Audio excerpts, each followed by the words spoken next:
এই যে আপু, একটু সাহায্য করবেন প্লিজ। জি বলুন, কি সাহায্য? আসলে আমি নতুন ভর্তি হয়েছি, তাই আমি কলা ভবনটি খুঁজে পাচ্ছি না। আপনি যদি একটু সাহায্য করতেন। কলা ভবন? অর্থাৎ অনার্স প্রথম বর্ষের ভবন? মানে তুমি আমার ছোট? ছোট হতেই পারি, এটা স্বাভাবিক, তাই অবাক হওয়ার কিছুই নেই। আচ্ছা আসো, তোমাকে কলা ভবনটা দেখিয়ে দেই। জি চলুন। আচ্ছা তোমার নাম কি? আমার নাম নাহিদ হাসান, সবাই দীপ বলে ডাকে। বাহ, সুন্দর নাম। আপনার ব্যাপারে তো কিছু বললেন না। আমি Arisha Sultana, honours final year. মানে আপনি আমার 2 বছরের সিনিয়র। অবাক হওয়ার কি আছে, সিনিয়র তো হতেই পারি। তোমার কথাই তো। না মানে আমি তা বলিনি, আমার সিনিয়রদের একদম ভালো লাগে না। কেন? কারণ এই সিনিয়রগুলা সবসময় র্যাগিং নিয়ে পড়ে থাকে, সবাইকে জ্বালায়। এগুলো আমার একদম পছন্দ না। কিন্তু আপনি অনেক ভালো। আমি ভালো এটা কিভাবে বললে? আমি তো সিনিয়র, তাই না? আমি তো খারাপও হতে পারি। না, আপনি খারাপ না। আপনি হয়তো একটু রাগী, কিন্তু আপনার মনটা অনেক ভালো। না জেনে এত কিছু কিভাবে বলছো? সব সময় জানার প্রয়োজন হয় না, কিছু জিনিস এমনিতেই অবাক হয়। আরে কথা বলতে বলতে তো চলে এসেছি, এই যে এটাই হচ্ছে কলা ভবন। ঠিক আছে আপু, ধন্যবাদ আপনাকে। আরে সমস্যা নেই, যাও, আর কোনো সমস্যা হলে আমাকে বলো। ঠিক আছে আপু। দীপ ঢুকে গেল কলা ভবনে, কিন্তু আরিশা তখনও সেখানে দাঁড়িয়ে আছে। ভাবছে ছেলেটার কথার ধরন, ছেলেটার হাসি, সবকিছু মিলে আরিশা এই প্রথম কারোর উপর ক্রাশ খেলো। তখন তার ভাবনা ভাঙে তার বান্ধবীদের কথায়। কি রে আরিসা, এটা কি হলো তোর? আশেপাশে অত কোনো ছেলে আসতে ভয় পায়, আর এই ছেলেটা এসেই তোর সাহায্য নিয়ে নিল। আরে তেমন কিছু না, নতুন ভর্তি হয়েছে তো তাই কিছু জানে না।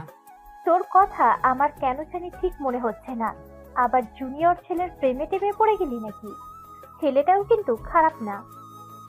তুই কি পাগল? ছেলেটা আমার 2 বছরের ছোট। এই ছোট তো কি হয়েছে, ভালোবাসা কখনো বয়স মানে না। শিলার কথাই আরিশা চুপ হয়ে যায়। তখনই ক্লাসের বেল বাজে, তাই তারা ক্লাসে চলে যায়। ক্লাস শুরু হয়, কিন্তু আরিশা ক্লাসে মনোযোগ দিতে পারছিল না। তার মাথায় শুধু দ্বীপের সেই মন করা হাসি। চলুন আরিশার ক্লাস শেষ হতে হতে আমরা আমাদের আজকের নায়ক নায়িকার পরিচয় জেনে আসি। আমাদের নায়িকা আরিশা সুলতানা, লম্বা ফর্সা ও ঘন হালকা কালো চুলের অপূর্ব সুন্দরী। সে শহরের ধনী ব্যবসায়ী মিস্টার সামিরের মেয়ে। তাছাড়া মিস্টার সামির আরিশার ভার্সিটির সভাপতি, তাই আরিশা পড়াশোনায় ফাঁকিবাজি হলো সেই ভার্সিটির তার দাপট অনেক।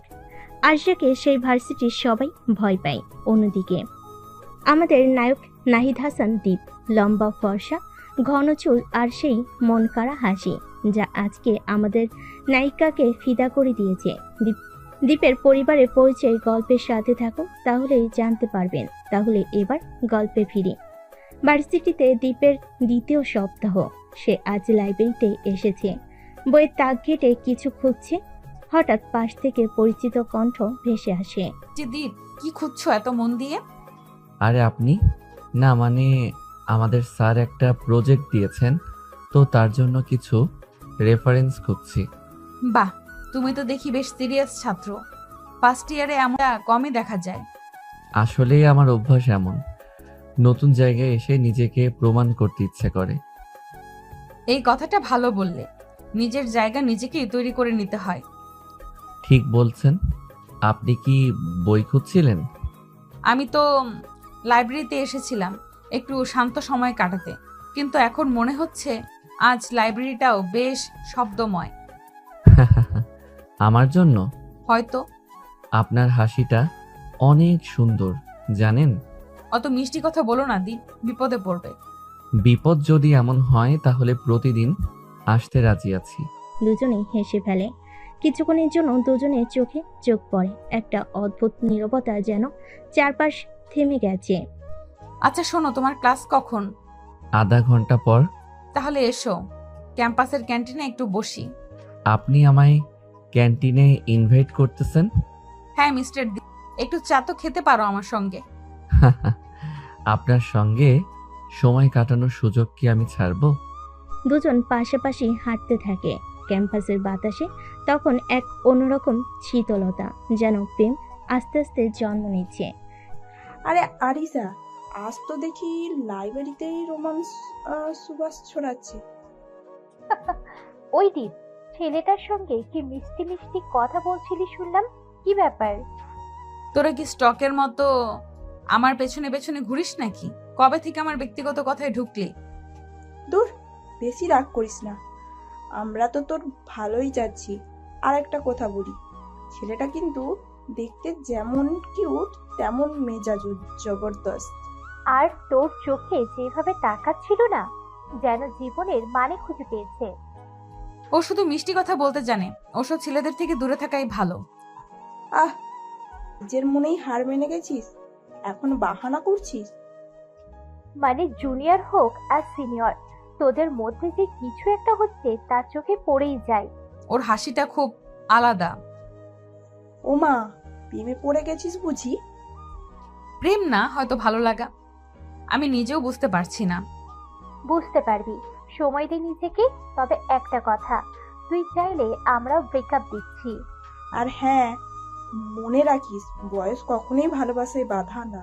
তিন বান্ধবী হেসে হেসে হাঁটতে থাকে, আর আরিশার মনে তখনও দ্বীপের মিষ্টি কথাগুলো গুনগুন করে বাজছে। ভার্সিটির বার্ষিক সাংস্কৃতিক অনুষ্ঠান, পুরো ক্যাম্পাসের রং যেন রঙিন হয়ে উঠেছে। গাছের ডালে ডালে ঝুলছে রং বেরঙের বাতি, ছাদ থেকে ব্যানার, আর মঞ্চের চারপাশে ব্যস্ত সাউন্ড সেট। এক একটা বিভাগ থেকে শুরু হয়েছে শেষ মুহূর্তের প্রস্তুতি। দীপ একটা কর্নারে দাঁড়িয়ে একটু নার্ভাস হয়ে নিজের গলার আওয়াজ মিলাচ্ছিল। তার হাতে একটা কাগজ গানের কথা লিখে রেখেছে, যেন ভুল না যায়। ঠিক তখনই পেছন থেকে, তুমি তো দেখছি একদম সিরিয়াস হয়ে গেছো। আপনি? ও আপু, মানে আরিশা আপু, আপনি এখানে? আমি তো সংস্কৃতি কমিটির কোঅর্ডিনেটর। তোমরা জুনিয়ররা কি করছো না দেখলে চলে? আমি একটা গান গাইবো, একটু টেনশন লাগছে, সবাই তো নতুন। ভয় পেও না, আমি জানি তুমি ভালো করবে। আপনি পাশে থাকলে ভয় অনেকটাই কেটে যায়। বেশ তো, তাহলে আজ গান আমাকে নিয়েই গাও। যদি আপনি মনে করেন গানটা আপনার জন্য, তাহলে অবশ্যই। আরিশা হেসে ফেলে। দীপের চোখে চোখ রাখতেই যেন সময়টা থেমে যায়। সেই মুহূর্তেই সাউন্ড সিস্টেম থেকে ভেসে আসে দীপের নাম। এখন আমাদের বিভাগের নতুন সদস্য দীপ পরিবেশন করবে একটি গান। দীপ মঞ্চে উঠে দাঁড়ায়, চারপাশের হালকা আলো তার উপর পড়ে। একবার চোখ বুলিয়ে নেয় দর্শকের উপর, তার চোখ গিয়ে থামে আরিশার চোখে। গান শুরু হয়, একটি মেলোডিয়াস প্রেমের গান। তুমি কাছে আসো আর হারিয়ে যাই, তোমার চোখে মিশে যাই। সবার করতালের মাঝে শেষ হয় গান। দীপের ঠোঁটে হাসি, চোখে এক ধরনের প্রশান্তি, সে তার অনুভূতির গানে ঢেলে দিয়েছে। আর কেউ একজন ঠিক বুঝেও ফেলেছে। নিচে দাঁড়িয়ে আরশা যেন হঠাৎ করেই আবেগে তলিয়ে যায়। তার বুকের ভিতর কেমন যেন হালকা কাঁপন। রিমা ও শিলা তখনই পাশে এসে দাঁড়ায়। আরিসা, তুই দাঁড়িয়ে কি ভাবছিস একা একা? হ্যাঁ রে, চেহারা দেখে তো মনে হচ্ছে কেউ তোর মন চুরি করে নিয়ে গেছে। ছাইরাও তোরা, এমন কিছু না। ওহো, মানে কিছু একটা হয়েছে, তাও আবার স্বীকার করবি না? দীপের গান শোনার পর থেকে তোর চোখে কেমন যেন আলাদা ঝিলিক দেখছি রে। গানটা সত্যি সুন্দর ছিল। ছেলেটার গলায় যে এত আবেগ থাকবে ভাবতেই পারিনি। শুধু গলায় নয়, চোখেও ছিল। তোর দিকে তাকিয়ে গাল গাইলো পুরোটা সময়। আমি তো বলি রে আরিশা, তুই প্রেমেই পড়েছিস। পাগল হোস না, ছেলেটা আমার জুনিয়র, 2 বছরের ছোট। প্রেম কি কখনো বয়স দেখে হয় রে? ভালো লাগাটা তো অনুভবের। আর তুই তো সেই অনুভবের গান শুনে পাথরের মতো দাঁড়িয়েছিলি। সত্যি বলতে ছেলেটার সততা, সরলতা, ব্যবহার আর আজকের গানটা সব মিলিয়ে ওর মধ্যে এক অদ্ভুত আকর্ষণ আছে। ওই তো স্বীকার করে ফেললি, এখন তোকে আর আটকে রাখা যাবে না।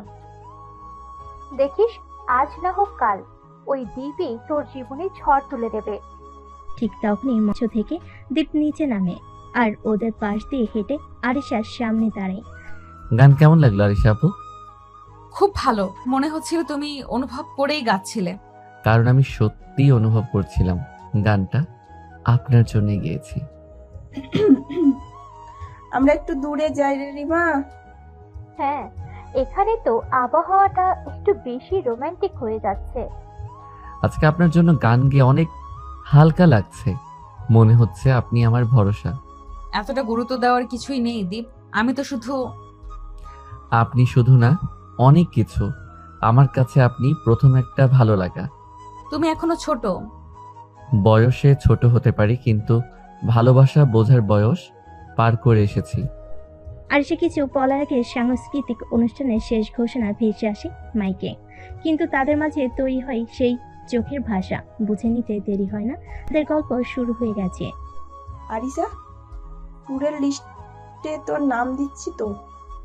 হ্যাঁ রে, এইবার কোনো অজুহাত চলবে না, তুই আসবি। যাই বা না যাই, এখনো ঠিক করিনি। এত ঝামেলা লাগে ট্যুরে গেলে। ঝামেলা না, রোমাঞ্চ বল। আর তোর তো এখন বিশেষ কারণ আছে যাওয়ার। বিশেষ দ্বীপ ট্যুর মানেই তো খোলা মাঠ, ঝিরিঝিরি হাওয়া আর জুনিয়র ক্লাসের এক্সট্রা টাইম। ছাইরাও তোরাও না, একদম অবুঝের মতো কথা বলিস। ও মাই গড, এখন বলছিস? তেমন কিছু না রে বাপ, রে বাপ। আজকাল তো তুই সেজে গুজে ভার্সিটিতে আসিস। দ্বীপের ক্লাস শিডিউল মুখস্থ করে রাখিস, সে কোন করিডোর দিয়ে আসে তাও জানিস। পাস কর তোরা। আর যদি শুনে ফেলে? তো শুনলে কি, ভালোই তো। এমন ছেলে বারবার আসে না রে, খাটি শোনা, তাও আবার সিনিয়র ক্লাসে ফিদা। শোন, ট্যুরে গেলে ওর সঙ্গে সময় কাটাতে পারবি, জানবি ও আসলে কেমন, তখন না হয় সত্যি করে কিছু ভাববি। ঠিক তখনই ফোনে একটি মেসেজ আসে, ট্যুরের নোটিশ। ভার্সিটি থেকে একদিনের সিলেট ট্যুরের ঘোষণা।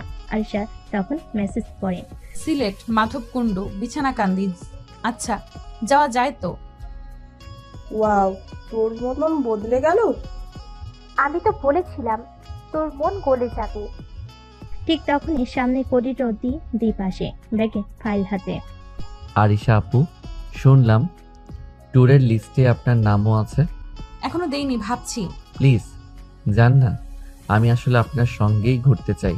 এত কনফিডেন্ট? যদি আমি না যাই? তাহলে আমিও যাব না। বাহ বাহ, এই হলো জুনিয়র রাজা, আমাদের আপুর জন্য ট্যুর ছাড়তেও রাজি। আরিশা, তুই এখন না গেলে কিন্তু ওর ভালোবাসায় বিশাল ছেদ পড়ে যাবে। আচ্ছা ঠিক আছে রে, যাব। কথা দিচ্ছেন তো? আচ্ছা, কথা দিলাম। শীতের সকাল, হালকা বাতাসে আজ ভার্সিটির পরিবেশটাই যেন অন্যরকম। চারিদিকে হাসি, উচ্ছ্বাস, ফিসফিস, কারণ আজ সেই কাঙ্ক্ষিত দিন, যেদিন সবাই যাবে ট্যুরে। এই ট্যুর নিয়ে কত প্ল্যান, কত স্বপ্ন। কেউ নতুন জায়গায় দেখার আনন্দে, কেউ আবার কারোর সঙ্গে বেশি একটু সময় কাটানোর আশায়, মুখে লুকানো হাসি। আর ঠিক সেদিনই হয়তো কারোর মনে চিরস্থায়ী হয়ে জায়গা করে নিতে পারে কোনো এক নাম, কোনো এক অনুভব, কোনো এক ভালোবাসা। আরিশা, তাড়াতাড়ি কর, বাস দাঁড়িয়ে আছে, সবাই উঠে গেছে। তুই না 7:30 তো ঘন্টা পার করিস, এবার তো দীপক অপেক্ষা করছে। আরিশা চুল ঠিক করতে করতে বলে। আরে, এত কিছুর কি দরকার ছিল বলতো? কেউ তো কিছু বলবে না। কেউ না, শুধু দীপ বলবে, আপু দেরি করলেন কেন? এই কথাই যে কি মায়া লুকিয়ে থাকে। চল চল, আজকের বাজারনি জমে উঠবে মনে হচ্ছে। তার তিনজন দৌড়ে ভার্সিটির সামনে দাঁড়িয়ে থাকা ট্যুর বাসের দিকে এগিয়ে যায়। চারপাশে আনন্দের শব্দ, সবার মুখে হাসি। বাসের গেটের সামনে দীপ দাঁড়িয়ে। আরিশা আপু, অবশেষে এলেন। তুমিই তো বলেছিলে আসতে, তাই আর না আসার উপায় ছিল না। ভালো করেছেন, আমি জানতাম আপনি আসবেন। ভাইরে, এই যে চোখে চোখে কথা হচ্ছে। আর কথা বলবি না, চল ভিতরে বসি। তারা বাসে উঠে শিলা আর রিমা পেছনের সিটে গিয়ে বসে যায়, আর দীপ বসেছিল জানালার পাশে। পাশে ফাঁকা সিটটা ধরে রেখেছে। আপু, আপনি এখানে বসবেন? আমি এখানে? হ্যাঁ, আপনি না বসলে তো আমার সফরটাই অপূর্ণ থেকে যাবে। আরশা তখন একটা মুচকি হাসি দিয়ে দ্বীপের পাশে বসে পড়ে। ঠিক আছে, বসি, তবে একটা শর্তে। বলুন। সারা রাস্তা তুমি আমাকে বিরক্ত করবে না।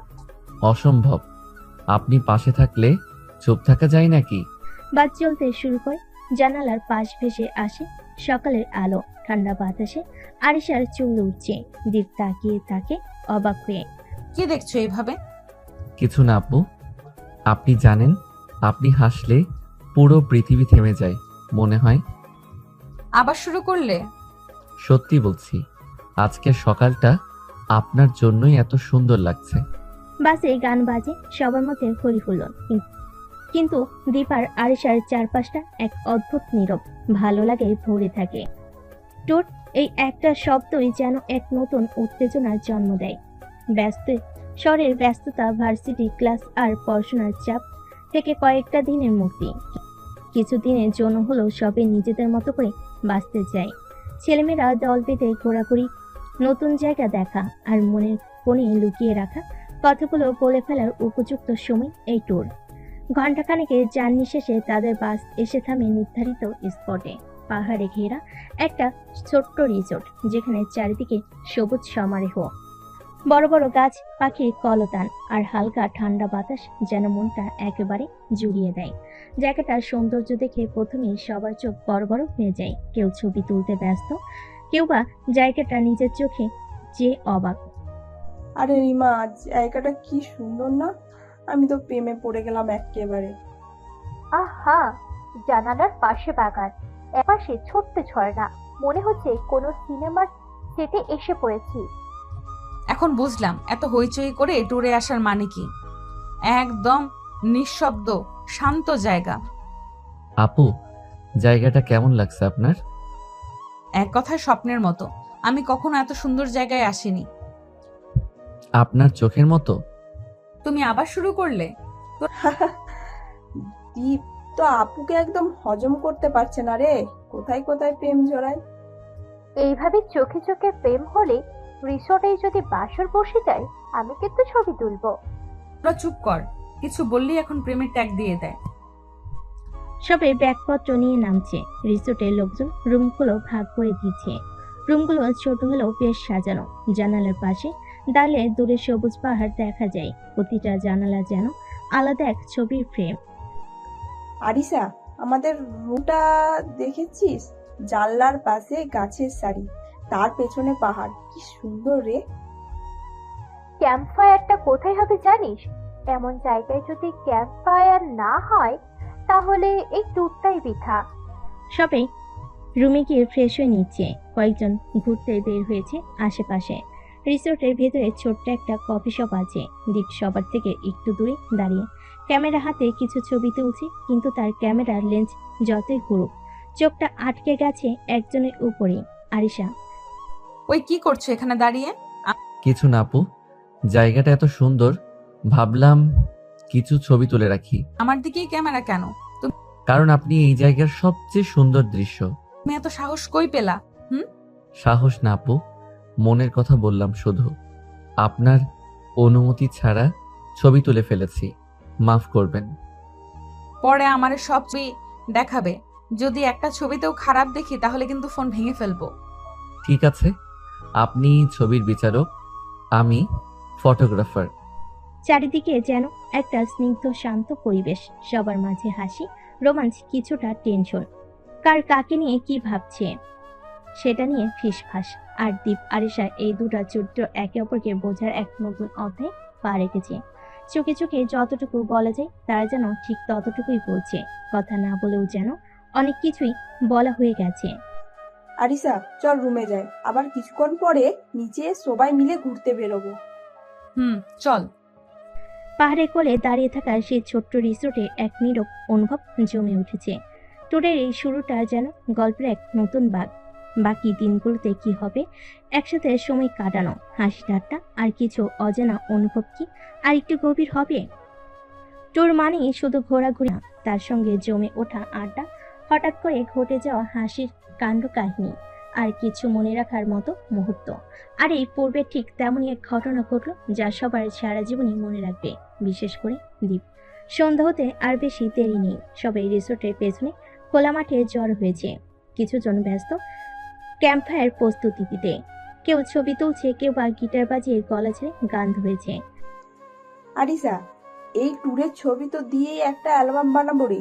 আমাদের এত হিট লুক দেখলে তো ইনস্টাগ্রামও হিংসা করবে। আগে তো ছবি তুলতে দে, তুই না সামনে দাঁড়ালে পুরো ব্যাকগ্রাউন্ডটাই ঢেকে যায়। এই দিমা, অতটাও মোটা না আমি। তোরা কি থামবি না একবার? এই সময় দীপ হাতে একটা ড্রোন নিয়ে আসে। সব আপু, রিসর্টের উপর দিয়ে কিছু ড্রোন শট নিব ভাবছিলাম। বাহ, বেশ আইডিয়া, তবে সাবধানে চালাবি, কারো মাথায় যেন না পড়ে। চিন করবেন না আপু, আমি প্রফেশনাল। সবাই চুপ করে দাঁড়িয়ে ড্রোন ওড়ানো দেখছে। দীপ বেশ কায়দা করে ড্রোনটা ওড়াচ্ছে, কখনো পাহাড়ের গায়ে, কখনো নিচে ক্যাম্পফায়ার ঘিরে ঘোরাফেরা করছে। আর ঠিক তখনই ঘটলো সেই কাণ্ড। হঠাৎ একটা পাখি ড্রোনটার সামনে এসে পড়ে, আর ড্রোনটা নিয়ন্ত্রণ হারিয়ে সোজা গিয়ে পড়ে আরিশার মাথায়। হ্যাঁ, এটা কি দীপ, তুমি মাথা ভাঙবে নাকি? ড্রোনটা একেবারে আরিসার মাথায় পার্কিং করলো। ভিডিওটা কেউ তুলেছে, ভাইরাল হবে নিশ্চিত। আপু সরি, আমি তো বুঝতেই পারিনি। তুই তো বললি প্রফেশনাল। আপু, আজ থেকে আর বলবো না, আমি পাকা পাগল। এখন থেকে ওর নাম ড্রোন বয় দ্বীপ। আর আরিশা হলো হেলমেটলেস হিরোইন। হাসিতে রোল উঠেছে, সবাই এমন হেসে ফেল যেন অনেক বছর পর পেট ভরে হেসেছে। দীপ এক হাতে কান চেপে ক্ষমা চাইছে, আর আরিশা মুখ গম্ভীর করে তাকিয়ে আছে, তবে তার চোখের কোনো একটু হাসি রেখা। ঠিক আছে, মাফ করে দিলাম, তবে এক শর্তে। কি শর্ত? সন্ধ্যায় ক্যাম্প ফায়ারে গান গাইতে হবে, সামনে দাঁড়িয়ে। গান? আমি তো গাইতে পারি না। সেটা আমি দেখব। ড্রোন চালাতে পারিস, গান গাইতে পারবি না? ক্যামেরার ব্যাটারি শেষ। আরে না না, আজ তোকে গাইতেই হবে। এমন এক আনন্দঘন মুহূর্তে সবাই আবার একসাথে বসে ক্যাম্পফায়ার ঘিরে। আলো ছায় খেলা, গিটারের সুর, আর সেই সঙ্গে ট্যুরের প্রথম দুষ্টু কাণ্ডটা যেন সবাইকে আর একটু কাছাকাছি নিয়ে আসে। আর দীপ, তার জন্য শুরু হলো নতুন এক ড্রোন কাহিনীর অধ্যায়। ট্যুরের শেষ দিন, সূর্যটা যেন আজ একটু বেশ মন খারাপ নিয়ে উঠেছে। সকালের বাতাসে ক্লান্তির ছায়া, আর চোখে মুখে সবার ঘোরাঘুরি তৃপ্তি। গত কয়দিনের আনন্দ, হাসি, দুষ্টামি সবকিছু যেন সময় ছিনিয়ে নিয়ে নিচ্ছে। হোটেলের ব্যাগ গোছানোর শব্দ, দরজার বন্ধ করার আওয়াজ, আর তার ফাঁকে ফাঁকে বন্ধুত্বের গুঞ্জন, সব মিলে এক অদ্ভুত আবহ। আরিসা, তোদের ফেলে যেতে ইচ্ছা করছে না রে। এমন মজা কবে আবার হবে কে জানে। তুই যদি আর একবার ড্রোন কাণ্ড বলিস না, তবেই শান্তি। ঠিক আছে ঠিক আছে, আর বলবো না। জানিস, ট্যুরে আসার আগে ভেবেছিলাম মাথা গরম হবে, ক্লান্ত হব, কিন্তু এখন মনে হচ্ছে এটা না এলে বুঝতামই না কিছু অনুভূতি কি জিনিস। কে রে, কে এত আবেগ? তুই কি সিরিয়াসলি বদলে যাচ্ছিস? না রে, তুই তো প্রেমে পড়েছিস, সেই জুনিয়র দ্বীপের প্রেমে। চুপ কর তোরা, এসব কথা বাসে বসে বলিস, সবাই শুনে ফেলবে। আর হ্যাঁ, তখনই দীপ আসে ব্যাগ নিয়ে। আপু, তোমার ব্যাগটা আমি বাসে তুলে দেই? না না, লাগবে না, আমি নিয়ে নেব। মানে আপনি আমাকে আর বিশ্বাস করেন না? ওহো, এখন তো পুরো ড্রামা চলছে। আরে দীপ, তুমি শুধু ব্যাগ না, ইচ্ছে করলে আবুকে বিয়েও করে ফেলতে পারো। তোরা চুপ করবি না?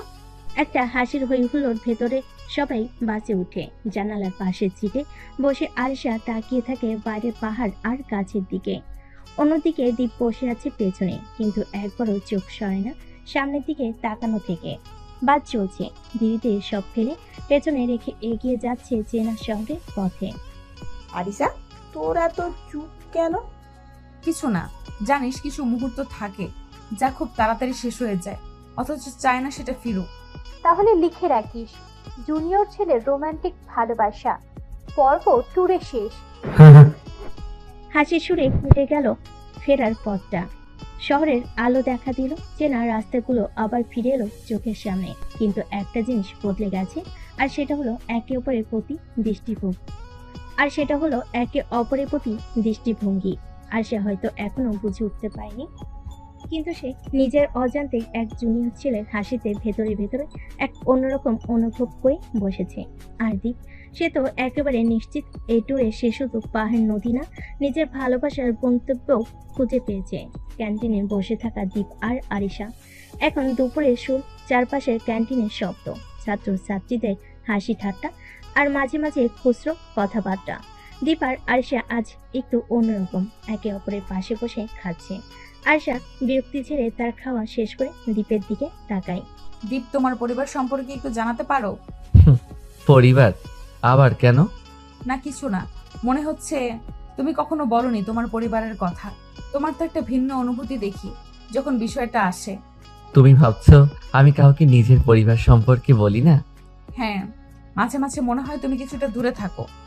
সবকিছু সময়ের সাথে আসবে আপু। পরিবার, হ্যাঁ, সে একটা বড় কথা। এখন আর বলার সময় হয়নি, কিন্তু একদিন বলবো, যখন তুমি ঠিক বুঝতে পারবে। আশা কিছুটা চুপ হয়ে যায়, তার চোখে একটা প্রশ্নবোধক দৃষ্টি। দীপের কথা শুনে তার মনে কেমন যেন একটা অস্বস্তি তৈরি হয়। কিন্তু দীপ একসময় নীরব হয়ে কফি থেকে এক চুমুক নেয়। এমন সময় দীপ যেন কিছু ভাবতে থাকে, চোখ বন্ধ করে কিছু মুহূর্তের জন্য অতীতে চলে যায়। ফ্ল্যাশব্যাক। দীপ যখন ছোট ছিল, তার জীবন একদমই অন্যরকম ছিল। তার বাবা মা ছিল ধনী, শহরের বড় ব্যবসায়ী, সবকিছু ছিল আদর্শ। কিন্তু কিছু বিষয় ছিল যা দীপকে কখনোই বুঝতে দেওয়া হয়নি।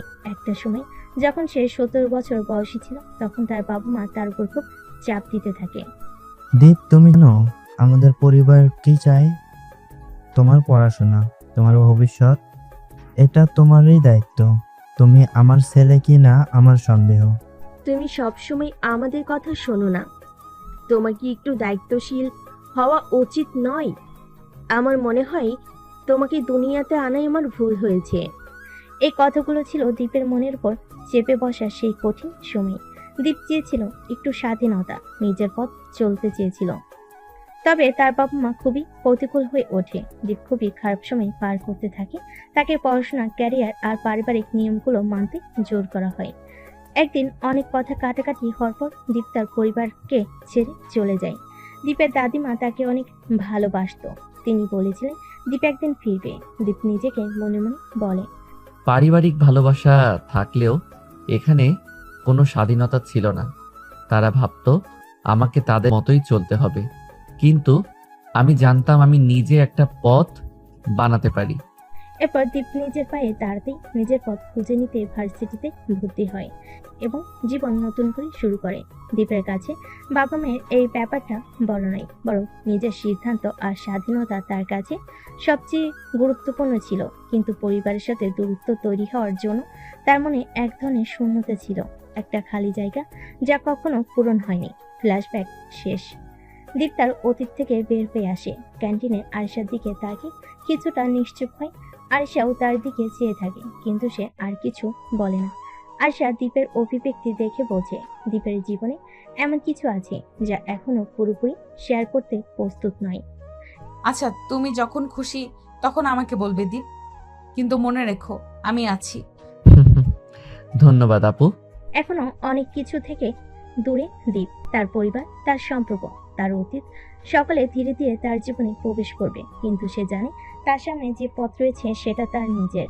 আর আরিশা, সে একটা বিশ্বাস হয়ে তার পাশে থাকবে। যদিও দীপ জানে তার জীবনে কষ্ট আর যন্ত্রণা আছে, তবে এখন সে একজন বিশেষ বন্ধুর কাছে আছে, আরিশা। সময়ের সঙ্গে মানুষের মনে দূরত্ব কমে যায়, ঠিক যেমনটা হলো দীপ আর আরিশার মধ্যে।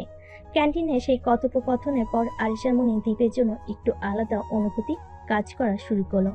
আগে যে ছেলেটাকে সে শুধুই ক্লাসমেট মনে করত, এখন সে তার আচরণ, চুপচাপ থাকা আর মাঝে মাঝে গভীর চোখে তাকানো, সবই যেন আলাদা কিছু বলছে। আরিশা দীপের পিছনে দাঁড়িয়ে বলে, তুমি এখানে একা বসে আছো? আপনি? আপু, হ্যাঁ, একটু হাওয়া খাচ্ছিলাম। তুমি মাঝে মাঝে এত গম্ভীর হয়ে থাকো কেন দীপ? আসলে কিছু ব্যাপার থাকে যেগুলো মুখে বলা যায় না। আমি বুঝি, কিন্তু মাঝে মাঝে তো বলা উচিত, তাই না? দুজনের মাঝে আজ আর আগের মতো দূরত্ব নেই। আগে আপনি তুমি বা কথায় জড়তা, সব যেন মিলিয়ে যাচ্ছে চোখে চোখে তাকানোর মাঝখানে।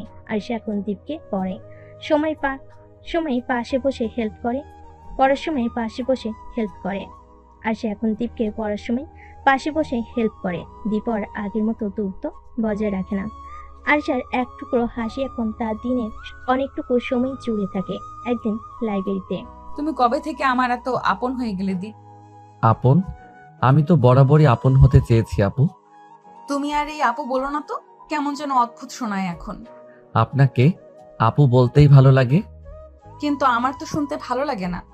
ভালোবাসা কখনো হঠাৎ করে আসে না, আসে ধীরে ধীরে। ঠিক যেমন দ্বীপের মাঝে আরশার জন্য ভালো লাগাটা গাঢ় হয়ে উঠেছে, আর আরিশার মনে দ্বীপের জন্য অদ্ভুত এক টান। ওরা এখন আর আগের মতো শুধু ভার্সিটির পরিচিত কেউ নয়, বরং একজন আরেকজনের খুব আপন মানুষ হয়ে উঠেছে অজান্তে। ভালোবাসার পথে কখনো কখনো ঝড় উঠে, আর সেই ঝড় যদি হয় একরাশ অভিমান, তাহলে সে ঝড়ের ঝাপটা সবচেয়ে বেশি লাগে নিজের অনুভূতিতেই। আজকের দিনটাও তেমনই এক অভিমান মাখা সকাল ছিল। আয়শা আজ খুব রেগেছিল। কেন? কোনো একটা বিষয় নিয়ে কারোর সাথে ঝগড়া হয়েছে। দীপ সেটা জানতো না। স্বাভাবিক মতোই সে লাইব্রেরির পাশে বসে থাকা আয়শার দিকে এগিয়ে যায়, হাতে একটা নোটবুক। আপু, এই যে আপু, একটু দেখবেন। আয়শার আগে গম্ভীর মুখ করে চুপচাপ বসেছিল, একবার চোখ তুলে তাকে চিৎকার করে ওঠে। ততক্ষণ ধরে আপু আপু করছিস কেন? তোকে কতবার বলেছি এই আপু ডাকটা বাদ দে। আর একদিন যদি তোকে এই ডাকটা দিতে শুনি, তাহলে নিজেই বুঝে নিবি কি হবে। দীপ একটু থমকে যায়। সে আগে আর কখনো আয়শাকে এত উঠে যেতে দেখেনি। তখন সে ভয় ঢোক গিলে, তারপর নিচু গলায় বলে, তাহলে কি বলে ডাকবো? আমার নাম ধরে ডাকবি, আর তুমি করে বলবি। কিন্তু আপনি তো আমার বড়। আর একটা কথা যদি বলিস, আজকেই তোর শেষ দিন হবে। ঠিক আছে। আরিশা, তুমি একটু রাগ করেছো মনে হচ্ছে। আয়শা এক সেকেন্ডে দ্বীপের পরিবর্তন দেখে, একটু অবাক হয়, তারপর চোখ ঘুরিয়ে বলে, হ্যাঁ, রেগে আছি। কিন্তু তুই, মানে তুমি এসে রাগটা একটু হালকা করে দিলে। এখন চুপচাপ বসো, কথা বেশি বলো না। দীপ অবাক। এতদিন যাকে আপু বলে চিনত, তার মুখে আজ শুনল নিজের নাম ধরে ডাকতে। মনটা একটা অদ্ভুত অনুভূতিতে ভরে উঠল দ্বীপের। আর আরিশাও যতই রেগে থাকুক, দ্বীপের পাশে বসে থাকা তার শান্ত স্বরটা সবকিছুই মন ভালো করে দেওয়ার জন্য যথেষ্ট। দুজনেই চুপচাপ বসে রইল, হয়তো বাহিরটা চুপ, কিন্তু ভেতর ভেতরে অনেক কথাই বলছিল ওদের চোখ, ওদের না বলা অনুভূতি। ভালোবাসা কখনো হুট করে ছুঁয়ে যায়, কখনো ধীরে ধীরে মনের গভীরে জায়গা করে নেয়। কিছু সম্পর্ক নিজের নিয়মে গড়ে ওঠে, কারোর অনুমতির অপেক্ষা করে না। দীপ আর আরিশার সম্পর্ক ঠিক তেমনই, ধীরে ধীরে একটু একটু করে একে অপরের দিকে ঝুঁকে পড়েছে। আর সেই সম্পর্কের একটি ছোট্ট বাঁক নিয়ে আজকের গল্প। লাইব্রেরির এক কোণে বসে আছে দীপ, চোখে চিন্তার চাপ, মনে একটা অদ্ভুত অস্থিরতা। হাতে বই, কিন্তু পাতাগুলো নাড়ানোর মানে নেই, কারণ মনটা অন্য জায়গায় আয়শার দিকে। ঠিক তখনই পাশে এসে বসে আয়শা। দীপ প্রথমে টের পায় না। এই যে পড়ার মাঝেই কেউ এতটা ভাবনায় ডুবে থাকতে পারে নাকি? দীপ চমকে উঠে বলে, আরে, তুমি কবে এলে? এলাম তো অনেকক্ষণ হলো। তুই এমন ভাব করে বসে আছিস যে কিছু বোঝার উপায়ই নেই। মানে, তুমি ঠিক আছো তো? মানে ওই দিন তো খুব রেগেছিলে। হ্যাঁ, রেগেছিলাম, কারণ বারবার আপু আপু শুনতে ভালো লাগছিল না। তুমি বুঝতে পারো না, তোমার মুখে এই ডাকটা আমার কেন জানি না আজকাল কেমন লাগে। সরি, আমি বুঝিনি সত্যি। তুমি যখন রাগ করো, তোমাকে তখনও খুব সুন্দর লাগে। তুমি আবার শুরু করলে? জানো, তুমি এত রেগে যাও কেন? যেটা সত্যি সেটাই তো বলছি। আকাশটা একটু একটু করে মেঘলা হয়ে আসছে, বাইরে হালকা বাতাস বইছে। লাইব্রেরির জানালার কাছে ধাক্কা খাচ্ছে বিকেলের আলো। এই আলোর মতোই ধীরে ধীরে উষ্ণ হয়ে উঠছে তাদের সম্পর্ক। একটা সময় ছিল যখন আপু বলা ছাড়া দীপ কিছুই ভাবতে পারতো না, আর আজ সে ছেলেটি প্রথমবারের মতো নাম ধরে ডাকছে, চোখে চোখ রেখে বলছে তুমি। ভালোবাসা তো এমনই, একটু সাহস, একটু আবেগ, আর অনেকটা ভরসা। আজ শুধু সম্পর্কের বাঁধনটা একটু ঘন হলো। সামনের দিনগুলোতে সেই বন্ধন কতটা গভীর হয় তার সময়ই বলবে। ভালোবাসা কখনো চোখে দেখা যায় না, শুধু অনুভবে ধরা পড়ে। অনুভবটা যখন বুকের গভীরে গেঁথে যায়, তখন হয়তো সেটা স্বীকার করে নেওয়া যায় না, কিন্তু না বলা কথাগুলো ভেতর থেকে ধাক্কা দিতে থাকে বারবার। আয়শার মধ্যেও এখন সেই অনুভব, সেই না বলা ভালোবাসা। সে ধীরে ধীরে ভালোবেসে ফেলেছে দীপকে। দীপের সঙ্গে সময় কাটানো তার চোখে চোখ রাখা, তার কথায় মুচকি হাসি, এসব কিছুতেই সে অনুভূতি জেগে উঠেছে। তার বন্ধ করে রাখা যাচ্ছে না। তবে দীপ, সে তো এখনো আগের মতোই ভদ্র, বিনয়ী আর শ্রদ্ধাশীল। তাতে যেন কোথাও একটা দেওয়াল রয়ে গেছে। আজ বিকেলে ক্লাস শেষে ক্যাম্পাসের ক্যান্টিনের পেছনের কর্নারে বসে আছে আরিশা আর তার ঘনিষ্ঠ দুই বান্ধবী শিলা আর রিমা। আরিসা, তুই আজকাল খুব চুপচাপ হয়ে গেছিস, ক্লাসেও বোর নেই তোর। হ্যাঁ রে, তোর তো সবসময় হাসি খুশি মুড থাকে, হঠাৎ কি হয়েছে? বলবো বলবো ভাবছি, কিন্তু সাহস পাই না। এত গম্ভীর ব্যাপার, বল তো কি হয়েছে? দীপকে ভালোবেসে ফেলেছি রে। কি? তুই দীপকে? জানতাম এমনটাই হবে। তো আমরা তোকে কবে দুলাভাই বলে ডাকবো? না রে, সে তো সম্মান করে, খেয়াল রাখে, কিন্তু তার চোখে সেই অনুভবটা দেখি না। তুই ওকে ইশারা ইঙ্গিতে কিছু বলিস না? বলি তো, কখনো আচরণে বোঝানোর চেষ্টা করি, কিন্তু দীপ এমন কিছুই বোঝে না। না বুঝেও না বোঝার ভান করে। আমি বুঝে উঠতে পারছি না রে রিমা। শিলা, ওর মনের কথা। তুই ওর মনের কথা না জেনে শান্তি পাবি না, তাই না? পাবো না রে, আমি ওকে শুধু ভালোবাসি না, ওর জন্য চিন্তা করি, ওর পাশে থাকতে চাই। কিন্তু ও যদি আমার সেই অনুভব না বোঝে, তখন কেমন জানি কষ্ট লাগে। এক কাজ কর, তুই আর না ঘোরাঘুরি করিস, সোজা বলে ফেল সবকিছু, ব্যাস। হ্যাঁ, সম্পর্ক একাকী হলে কষ্ট বাড়ে, ওকে জানিয়ে দে। তারপর যাই হোক, তুই অন্তত হালকা হয়ে যাবি। ভাবছি রে, সময় হলে বলবো। আরিশার মনে একরাশ দ্বিধা, কিন্তু তবুও একটা বিষয় পরিষ্কার, তার ভালোবাসার নিখাত নির্মল। এখন শুধু অপেক্ষা দীপের একটুখানি সারার। আর সেই সারা কিভাবে আসে, আদৌ আসে কিনা, তার সময় বলবে। ভালোবাসা বলা যত সহজ, বোঝানো ততটাই কঠিন। আবার কেউ বুঝেও বোঝে না, হয় ইচ্ছা করে, নয়তো ভয় থেকে। দীপ হয়তো সেই দ্বিতীয় শ্রেণীর, বা হতে পারে সে এক জটিল মনের মানুষ। আজ ক্যাম্পাসের সকালের ক্লাস শেষে ছায়াঘেরা গাছতলায় বসে আছে দীপ আর আরিশা। হালকা বাতাসে দুজনে চুল উঠছে, তবুও পরিবেশটা যেন থমথমে। আরিশা আজ ঠিক করেছে, আর না, আজ অন্তত কিছু একটা বলবে। আপনি আজকাল অনেক চুপচাপ হয়ে গেছেন, সব ঠিক তো? হুম, ঠিকই তো আছি আপু। আবার সেই আপু? আমি তো বলেছিলাম আমার নাম ধরে ডাকতে। ইয়ে, আরিশা এখন ঠিক আছে? অনেক ভালো লাগছে শুনতে। তুমি জানো, কেউ যখন নিজের নামটা প্রিয় কারোর মুখে শুনে, তখন সেটা খুব স্পেশাল লাগে। তাই নাকি? আমার তো কখনো এসব অনুভব হয়নি। অনুভব না থাকলে হয় না, থাকতে হয়। তুমি আবার কবিতা শুরু করলে নাকি? মাঝে মাঝে কবিতায় সব কথা বলা যায় না, কিছু ইঙ্গিত যথেষ্ট। বুঝলাম না আপু, মানে আরিশা? এখন আরিশা মনে মনে বলে। বুঝেও না বোঝার ভান করছে। আরিশা বুঝে গেল দীপের চুপচাপ থাকা একটা দেওয়াল তুলে রেখেছে। কিন্তু এই দেওয়াল কবে ভাঙবে, কবে সে বুঝবে আরিশার মনের কথা? এই অস্থিরতা নিয়ে আবার নতুন সকাল শুরু হবে তাদের। আজকের দিনটি একেবারেই আলাদা ছিল। আরিশা তার বান্ধবীদের সাথে ভার্সিটি ক্যাম্পাসে বসে একটি বিশেষ পরিকল্পনা নিয়ে কথা বলছিল। দীপকে নিয়ে তার অনুভূতি দিন দিন তীব্র হয়ে উঠছে, কিন্তু সেগুলো প্রকাশ করার সাহস সে এখনো পায়নি। যদিও সে জানে দীপকে ভালোবাসে, তবে সে নিশ্চিত নয় দীপ তার প্রতি এমন অনুভূতি অনুভব করছে কিনা। তাই আজ এই দিনটিতে সে তার বান্ধবীদের কাছ থেকে সাহায্য চায়। তো কি একসময় দীপকেও প্রপোজ করতে চাস? হ্যাঁ আরিশা, তোকে তো প্রায় সময় দীপের কথা বলতে দেখি। কি, তোমার মধ্যে কিছু একটা পরিবর্তন হচ্ছে নাকি? দীপের কথা মনে পড়লে আমার মন একটু অস্থির হয়ে যায়। জানি না কিভাবে তার কাছে যাবে। সব সময় মনে হয় সে আমার বন্ধু, কিন্তু আমি চাই তাকে বলি আমি তাকে ভালোবাসি। তাহলে একটা কাজ কর, তুমি দীপকে সরাসরি বলো, কোনো ঘুরিয়ে ফিরিয়ে না। ও যদি তোমার জন্য কিছু অনুভব করে, তা তোমাদের সম্পর্ক ঠিক হয়ে যাবে। একদম ঠিক। তবে তুমি জানো, দীপও যদি একই অনুভূতি অনুভব করে, তাহলে তো সেটা সুন্দর হবে। আমি জানি, কিন্তু দীপ সবসময় খুব সাধারণভাবে থাকে, কখনোই কোনো ইঙ্গিত দেয় না। সে কি আমাকে কখনো এমন ভাবে দেখবে?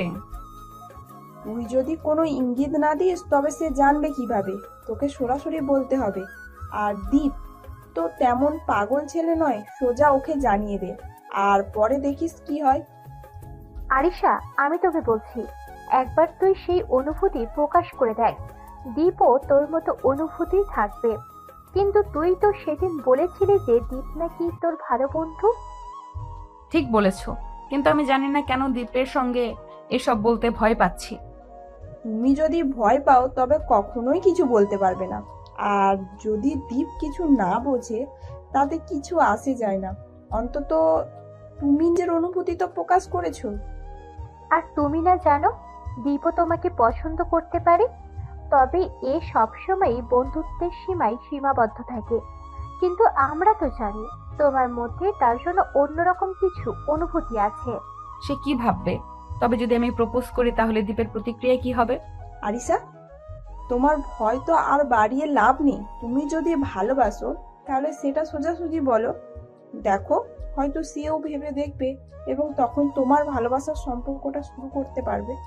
ঠিক বলছো শিলা, তুমি যদি পছন্দ করো তাহলে তো বলতেই হবে। দীপ তো আসলে অনেক সোজা ছেলে, সে বুঝতে পারবে। আরশার মন তখন একটু একটু করে স্বস্তি পেল।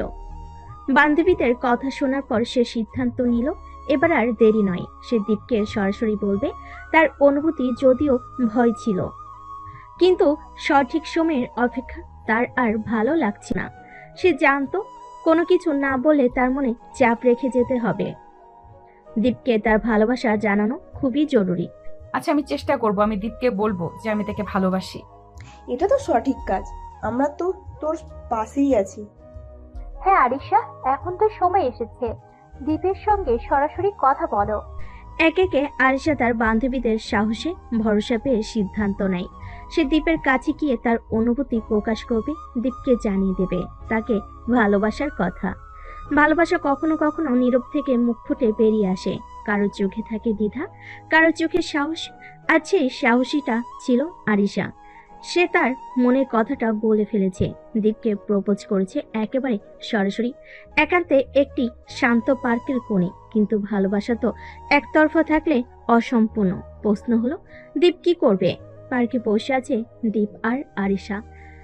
চারপাশে গাছেরা নিঃশব্দ সাক্ষী হয়ে আছে তাদের কথোপকথনে। আমি তোমাকে ভালোবাসি দীপ, খুব ভালোবাসি। তার কণ্ঠে কোনো কাঁপন নেই, চোখে কোনো দ্বিধা নেই। আপু, বলে থেমে যায়, নিজের মুখের শব্দেই অবাক হয় সে। মানে আরিশা, তুমি তো জানো আমি সবসময় আপনাকে সম্মান করেছি, শ্রদ্ধা করেছি, আপনার কাছে অনেক কিছু শিখেছি। কিন্তু আজ আপনি যা বললেন, আমি সত্যি কিছুটা থমকে গেছি। তোমার থমকে যাওয়া আমি বুঝি, কিন্তু দীপ, আমার অনুভূতিগুলো অনেক দিনের জমে থাকা। আজ শুধু সাহস করে বলেছি। তোমার না বলতে কোনো বাধা নেই, আমি জোর করছি না।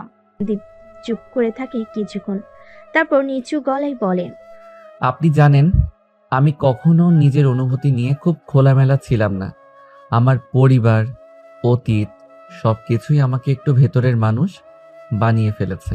তবে আজ একটা কথা বলি, আপনি শুধু আমার সিনিয়র না, আপনি আমার প্রতিদিনের প্রেরণা। আমি সারা দিনে যত হাসি তার অনেকটাই আপনার কারণে।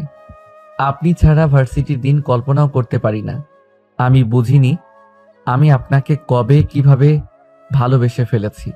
হয়তো সেই প্রথম ক্লাসে যখন আপনি আমাকে বসে পড়ো বলেছিলেন, হয়তো সেই দিন যখন আপনি ক্যান্টিনে একসাথে বসে বলেছিলেন তুমি আমার প্রিয় জুনিয়র।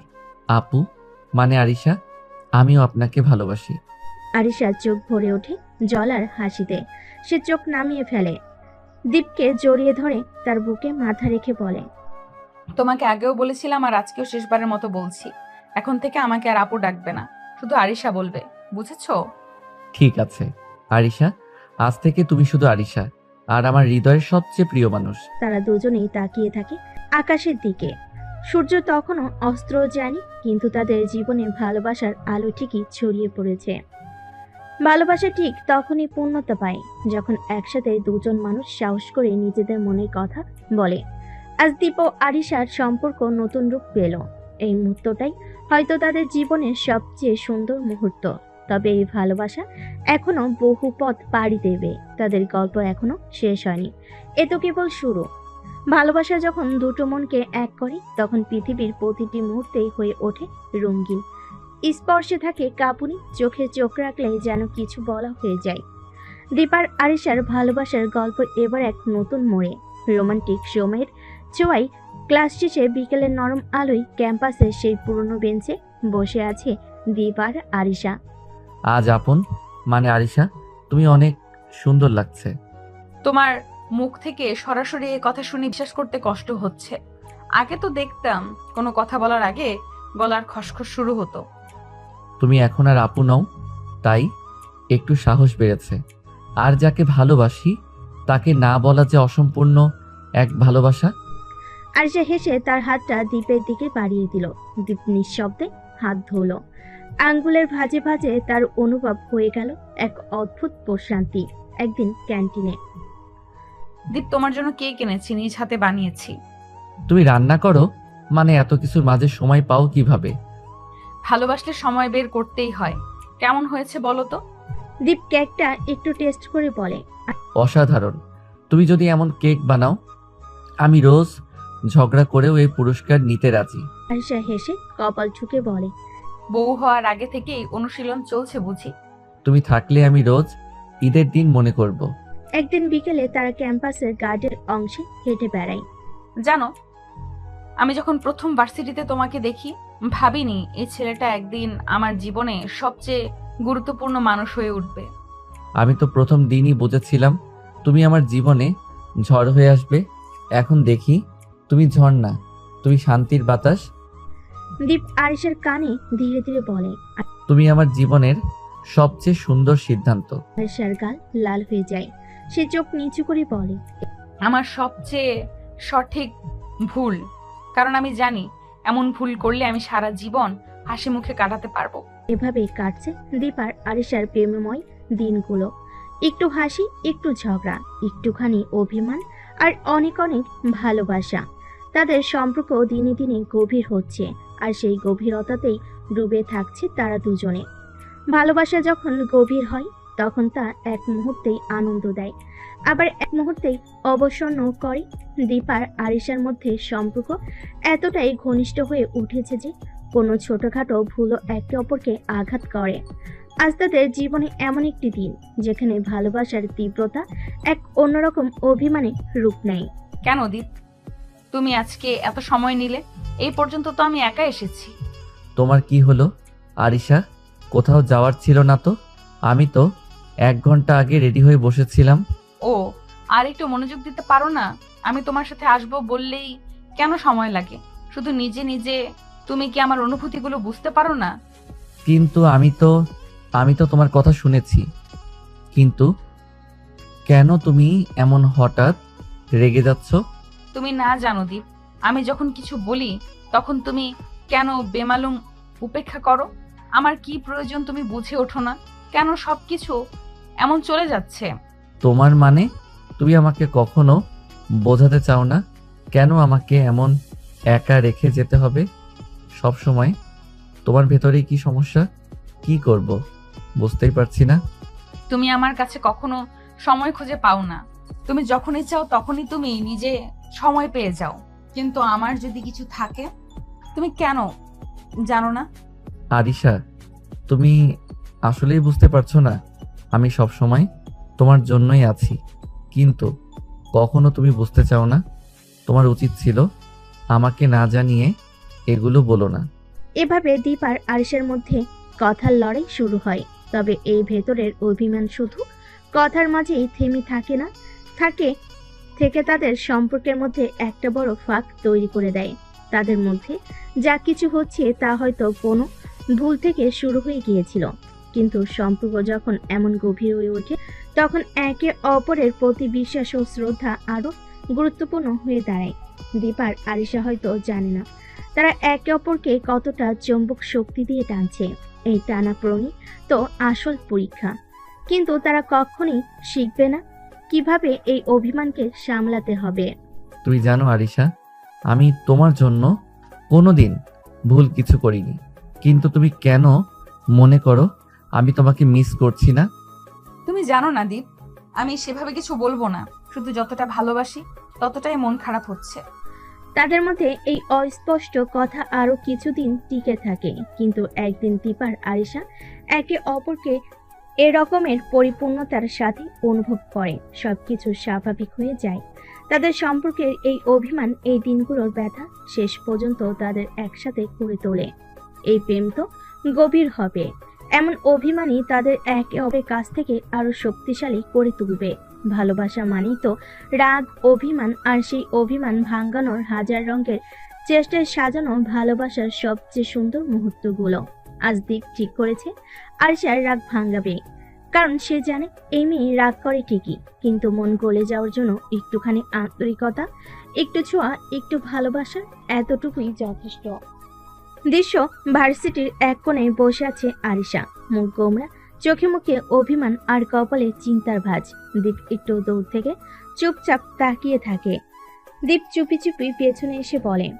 আপু, আরিশা কোনো উত্তর না দিয়ে মুখ ঘুরিয়ে নেয়। দীপ তার সাথে বসে। আপু বললেই তো রেগে যাও, তাহলে বলি আরিশা। তুমি এখানে এসেছো কেন? আমি তো বলেছি কথা বলবো না। তোমার রাগ যে এত মিষ্টি লাগে তাই দেখতে এলাম। জানো, তুমি যখন রাগ করো তখন তোমার চোখ আরো গভীর হয়। এই গভীর চোখে আমি ডুবে যেতে চাই। তুমি সবসময় এমন করে আমাকে কনফিউজড করো। রাগ করলে কি কাউকে ভালো লাগে? দীপ তখন পকেট থেকে একটা কাগজের চিরকুট আরিশার হাতে দেয়। তোমার রাগটা কাগজে লিখে রেখে দিলাম, যেন বারবার পরে মনে করতে পারি তুমি আমাকে কতটা ভালোবাসো। কারণ রাগ তো শুধু কাছের মানুষদের উপরই আসে। আরিশা চিরকুটটি খুলে পড়ে।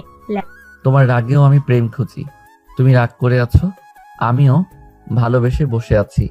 তোমাকে হারানোর ভয়ে আমি কোনোদিন রাগ করতে পারিনি। আজ তুমি যদি একটু হাসো, আমি প্রতিটা দিন তোমার চোখে প্রেম খুঁজে ফিরব।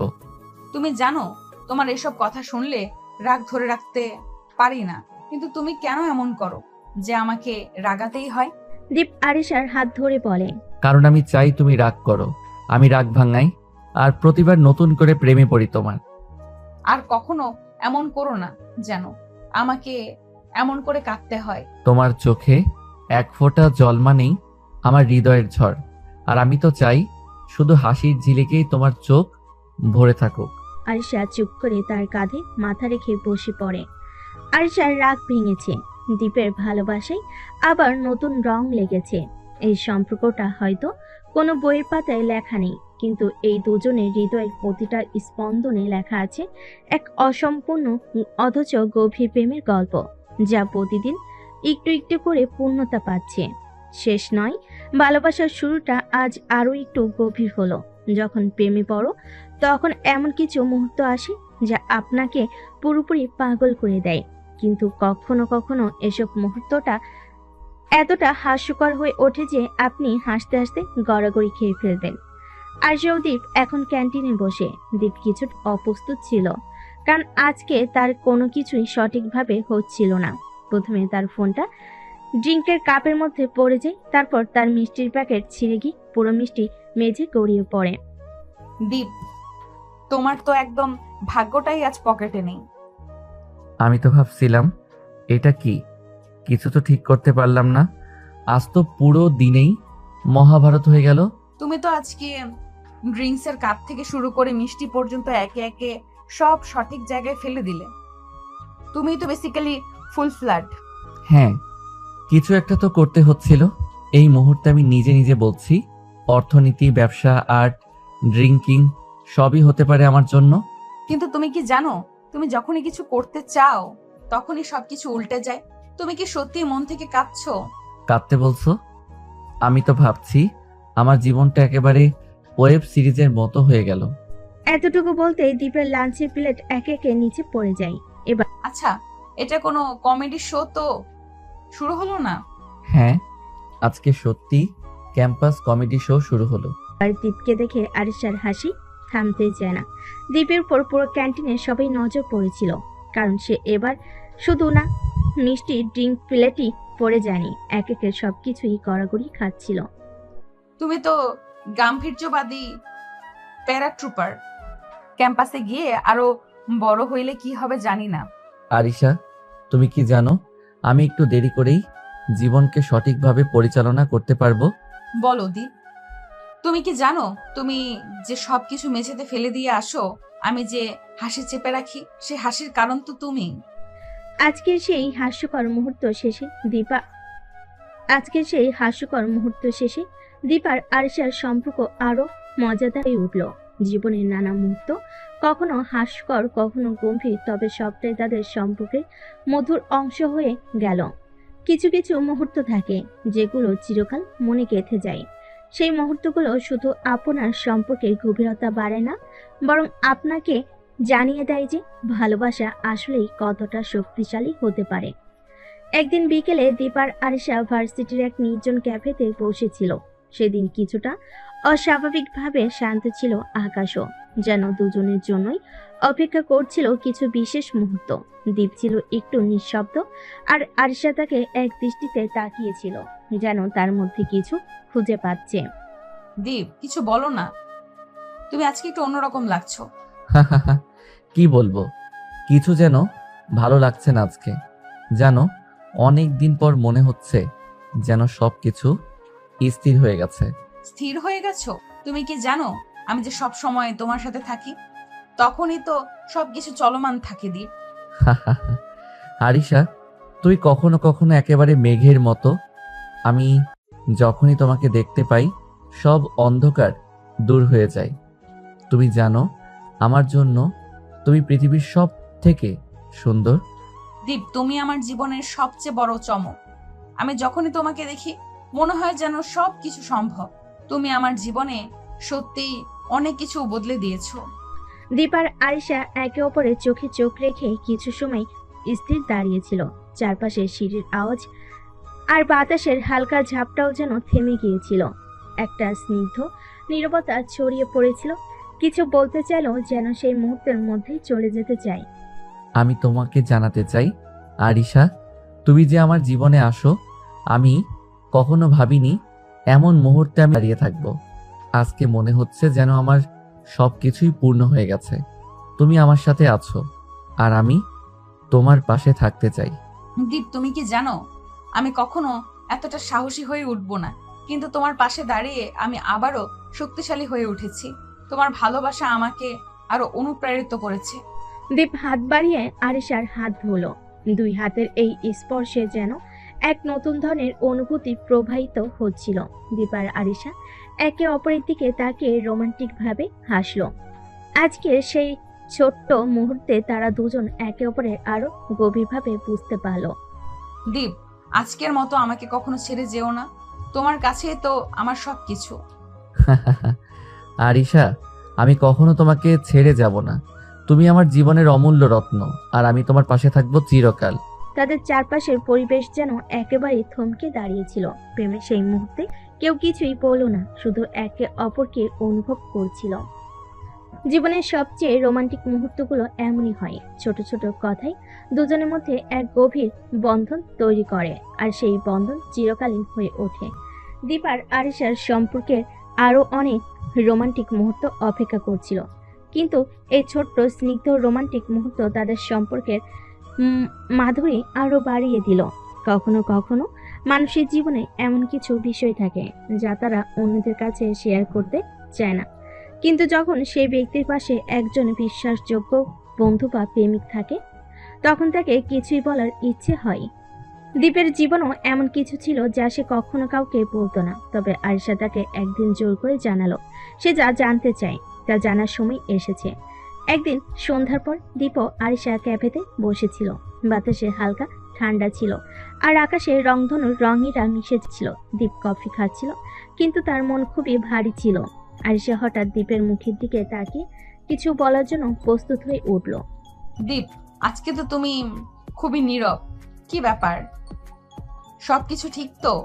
কিছু না আরিশা, আজকাল একটু ভীষণই চিন্তায় পড়ে যাচ্ছি। দীপ, আমি জানি তুমি কখনোই তোমার জীবনের কিছু প্রকাশ করতে চাও না, কিন্তু আমি তোমার সাথে আছি। তুমি জানো তো আমি তোমার পাশে আছি সব সময়। তোমার কোনো দুঃখ কোনো কষ্ট আমি তা জানলে তোমার বোঝা কিছুটা হলেও কমে যাবে।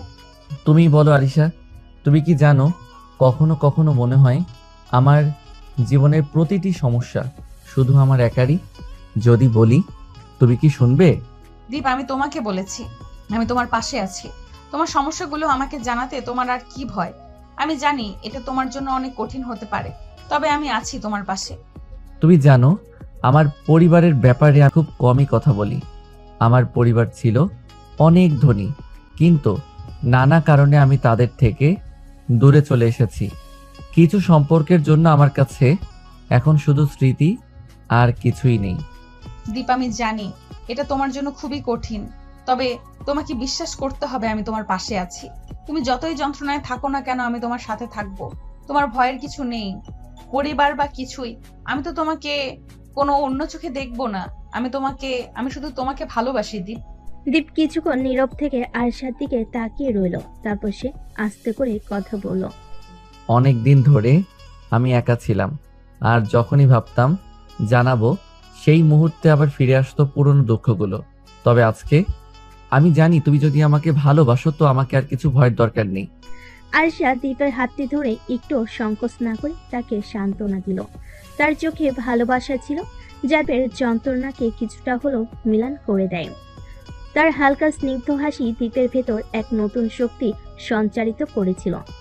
দীপ, আমি জানি তুমি খুব শক্ত, কিন্তু কখনো কখনো শক্ত হতে গিয়ে আমাদের নিজেকে ভেঙে ফেলতে হয়। তুমি জানো না, কিন্তু তোমার মধ্যে যে শক্তি আছে তা আমি দেখতে পাই। সবকিছু ঠিক হয়ে যাবে, শুধু তোমার পাশে থাকতে হবে। ধন্যবাদ আরিশা।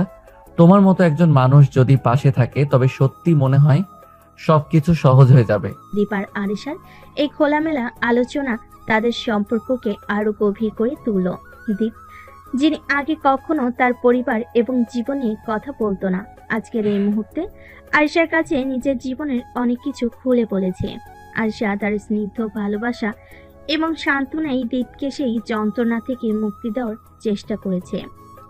কখনো কখনো শুধুমাত্র একজনই পাশে থাকা অনেক বড় পরিবর্তন নিয়ে আসে। জীবনের এমন কিছু মুহূর্ত আসে যেখানে ব্যক্তিগত চাপের পাশাপাশি পারিবারিক চাপও মাথায় চেপে বসে। আয়েশার জীবনেও এমন এক সময় এসে দাঁড়িয়েছে। ভার্সিটির শেষের দিকে তার বাবা তাকে বিয়ের জন্য চাপ দিতে শুরু করেছেন। তবে আয়েশার জীবনে এত সহজ নয়।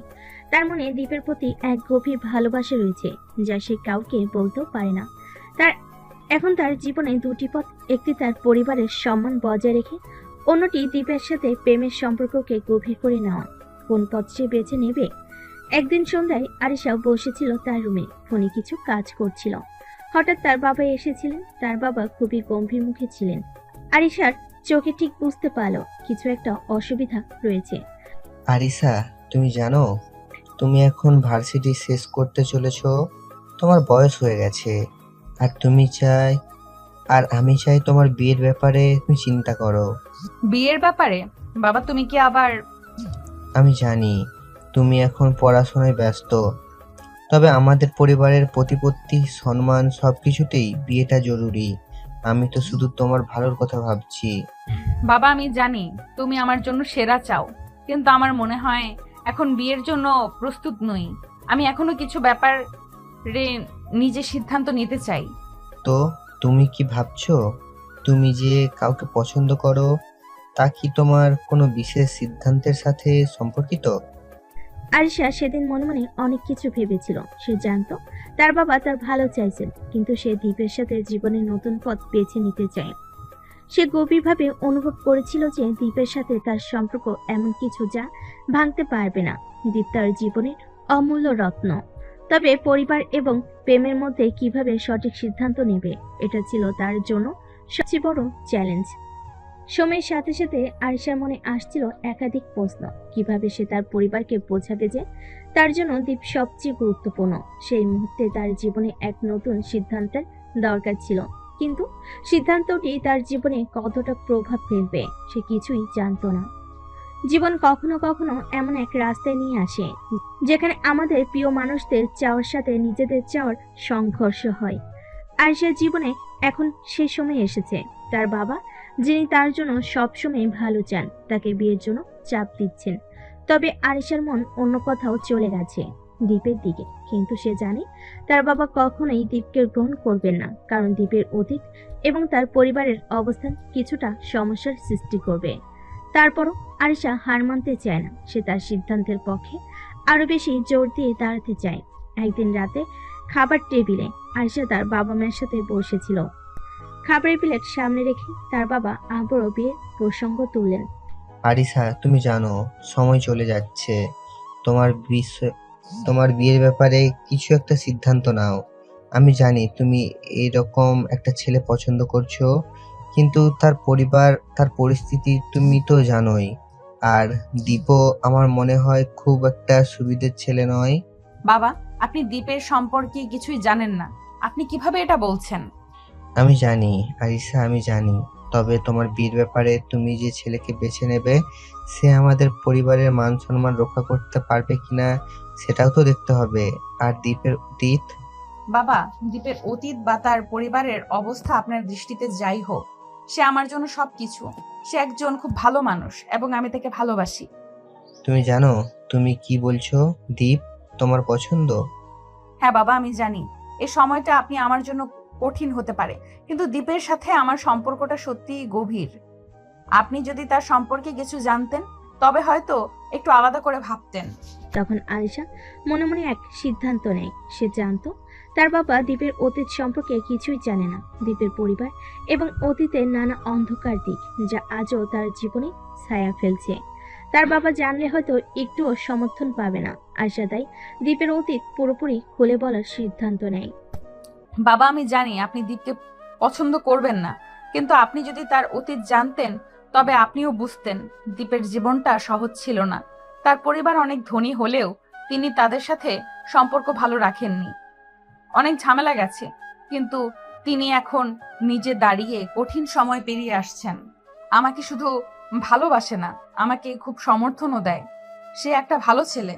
আরিশার বাবা এক মুহূর্ত চুপ করে থাকে। তার চোখে যেন কিছু চিন্তা আসে। সে হালকাভাবে বলে, তোমার কথাগুলো শুনে মনে হচ্ছে দীপের মধ্যে কিছু ভালো দিক আছে, তবে আমি এখনো নিশ্চিত না। বাবা, আমি শুধু চাই আপনি নিজে একবার দীপকে জানুন। আমি বিশ্বাস করি আপনি যদি তাকে জানেন, তবে আপনি নিজেও তার সাথে এক হয়ে যাবেন। আরিশার বাবা কিছুটা সময় নেন এবং তারপর বলেন, ঠিক আছে, আমি দীপের সাথে দেখা করতে রাজি। তবে আমি এটা খুব গুরুত্ব সহকারে বলছি। আরিসা, যদি আমি কিছু ভুল দেখি, তাহলে আমি কিন্তু সোজা সিদ্ধান্ত নেব। তুমি তো জানো আমাদের পরিবারে কখনো কোনো ঝামেলায় জড়াবে না। ধন্যবাদ বাবা, আমি জানি আপনি সিদ্ধান্ত নেবেন সঠিকভাবে। দীপ আমাকে খুব ভালোবাসে, আর আমি জানি আপনি তাকে ভালোবাসবেনও। জীবনের অনেক মুহূর্ত আসে যখন আমাদের পছন্দ এবং পরিবারের চাওয়ার মধ্যে দ্বন্দ্ব তৈরি হয়। আরিশা জানতো তার বাবা কখনোই দীপকে সহজভাবে গ্রহণ করবেন না, কিন্তু আজকের দিনটা একটু আলাদা। আজ তার বাবা দীপের সাথে দেখা করতে রাজি হয়েছেন। আর দীপের কাছে আরিশা শুধু একটা প্রিয় মানুষ নয়, বরং তার ভবিষ্যতের সঙ্গী। কিন্তু কি হবে যদি তার বাবা দীপের সাথে আলাপের পর তার ভেতরে অভ্যন্তরীণ দ্বন্দ্ব কাটিয়ে উঠতে পারেন? সকালের হালকা রোদে দীপ আর আরিশা একসাথে বসেছিল। আরিশা খুবই উত্তেজিত ছিল। এটা তার জীবনের অন্যতম গুরুত্বপূর্ণ দিন। দীপ, যার মুখে একটু হলো ভয় ছিল, সে মনে মনে প্রস্তুত হচ্ছিল আজকের দিনটা তার জীবনের পরিবর্তনের দিন হতে পারে, অথবা নতুন এক অমীমাংসিত প্রশ্নের জন্ম দিতে পারে। দীপ, বাবা তো খুব সিরিয়াস মানুষ, তুমি জানো তো। তবে আমি জানি তুমি যদি তার সাথে শত বিনয়ী থাকো, তাহলে সে নিশ্চয়ই তোমাকে বুঝবে। তুমি চিন্তা করো না আরিশা, আমি যেভাবে ভাবি সেইভাবেই কথা বলবো। কোনো কিছু গোপন রাখার মানে নেই। আমি তার সাথে সৎ থাকবো। আরিশা হাসল। তার মনে ছিল একটু ভয়, তবে দীপের কথা শুনে সে একটু স্বস্তি পেল। কয়েক মিনিট পরে তাদের বাড়ির ড্রাইভওয়ে চলে এলো একটি গাড়ি। গাড়ি থেকে আরিশার বাবা নামলেন এবং তার মুখোবরি খুবই গম্ভীর ছিল। তার বাবা আসার পর আরিশা হালকা হাসি দিয়ে বলে, বাবা, দীপ, দীপ এটা আমার বাবা। আপনার সাথে দেখা করতে পেরে খুব ভালো লাগছে আঙ্কেল। আমিও। অল্প সময়ের মধ্যে তারা বসে চা খেতে শুরু করলো। আরিশা চুপচাপ বসে থাকলো, কিন্তু তার চোখে কিছুটা অস্থিরতা ছিল। দীপ কিন্তু খুব শান্তভাবে বাবার সাথে কথা চালিয়ে যাচ্ছিল। স্যার, আমার পরিবার সম্পর্কে আপনি হয়তো জানেন না, তবে আমি পরিবার থেকে আলাদা হয়ে নিজের পায়ে দাঁড়িয়ে আছি। আমার সাথে কিছু শর্ত ছিল, আর তাই আমি নিজের পথ বেছে নিয়েছি। আমি জানি জীবনের কঠিন সময়ের মধ্যে দিয়ে গেছি, কিন্তু আমি কখনো আমার নৈতিকতা ছাড়িনি। ঠিক বলছো, আমি জানি তুমি অতীতের সমস্ত কষ্টের পরও নিজের জায়গায় দাঁড়িয়ে আছো, আর তুমি তোমার ভবিষ্যৎ সম্পর্কে খুব স্পষ্ট। আরিসা তোমাকে খুব পছন্দ করে, আমি দেখছি তার চোখে তুমি কতটা গুরুত্বপূর্ণ। আমি তার সম্পর্কে যতটা জানি তার সাথে আমার সম্পর্কটা অনেক গভীর। আমি তাকে কখনো কষ্ট দিতে চাই না, তবে আমি জানি আমার অতীতের জন্য হয়তো কিছু সমস্যা হবে। আমি আপনার অনুমতি চাইছি স্যার, কারণ আমি সত্যিই তাকে ভালোবাসি। আরশার বাবা কিছুটা ভাবনা চিন্তা করলেন। তিনি কিছুটা সময় নিলেন, তারপর দীপের দিকে তাকিয়ে বললেন, দীপ, তোমার কথাগুলো আমি খুব গুরুত্ব সহকারে শুনলাম। তুমি যে খোলামেলা ও সৎভাবে নিজের কথা বলেছো, আমি তার প্রশংসা করি। তোমার অতীত, সেটা অবশ্যই এক কঠিন সময় ছিল, কিন্তু তুমি নিজেকে গড়ে তুলেছো এবং তোমার লক্ষ্য পৌঁছেছো। তুমি যদি সত্যি আরিসাকে ভালোবাসো, তাহলে আমি তোমার প্রতি সম্মান দেখাবো। তবে মনে রেখো, আমি সবসময় তার পাশে আছি এবং তোমার উপর আমার বিশ্বাস থাকতে হবে। স্যার, আমি আপনার প্রতি শ্রদ্ধা রাখি। আমি আপনাকে কখনো হতাশ করব না। ধন্যবাদ বাবা, আমি জানতাম আপনি সব বুঝবেন। দীপ আরিশার জন্য এই মুহূর্ত ছিল এক অনন্য অনুভূতি। তিনি একটি শুরুর পথে এক ধাপ এগিয়ে যাওয়া, একটি নতুন শুরুর পথে এক ধাপ এগিয়ে যাওয়া, একটি নতুন শুরুর পথে এক ধাপ এগিয়ে যাওয়া। দীপের সাথে আলাপের পর আরিশার বাবা কিছুটা নরম হয়ে গিয়েছিলেন। আরিশা জানতো তার বাবা এখন তাকে এবং দীপকে একসাথে এক নতুন যাত্রায় দেখতে রাজি। এখন শুধুমাত্র সময়ে সিদ্ধান্ত নেবে কতদূর যাবে তাদের সম্পর্ক। কখনো কখনো জীবনের মোড় এমন জায়গায় এসে দাঁড়ায় যেখানে আমরা জানতে পারি আমাদের ভবিষ্যৎ কেমন হতে পারে। আজ আরিশার জীবনে এমন একটি মুহূর্ত এসেছে যখন তার বাবা তার জীবনে অন্যতম গুরুত্বপূর্ণ সিদ্ধান্ত নিতে যাচ্ছেন। দীপ, যার সম্পর্কে আরিশা এতদিন তার বাবা জানতো না, আজ সে তার সামনে বসে একেবারে স্পষ্টভাবে তার আত্মবিশ্বাস এবং মনোভাব জানতে চাচ্ছে। আর তার বাবা, যিনি এখনো পর্যন্ত সবসময় তার সিদ্ধান্তে শক্ত ছিলেন, আজ দেখবেন দীপকে। তবে আরিশার বাবা জানতেন যে জীবনে কোনো কিছু অর্জন করতে হলে সঠিক সময় সঠিক সিদ্ধান্ত নিতে হবে। আরিশার বাবা চায়ের কাপ থেকে এক চুমুক নিলেন এবং তারপর দীপের দিকে তাকালেন। তার চোখে কিছুটা গভীরতা ছিল, কিন্তু সেই গভীরতার মধ্যে এক ধরনের মেধাবী দৃষ্টিভঙ্গিও ছিল।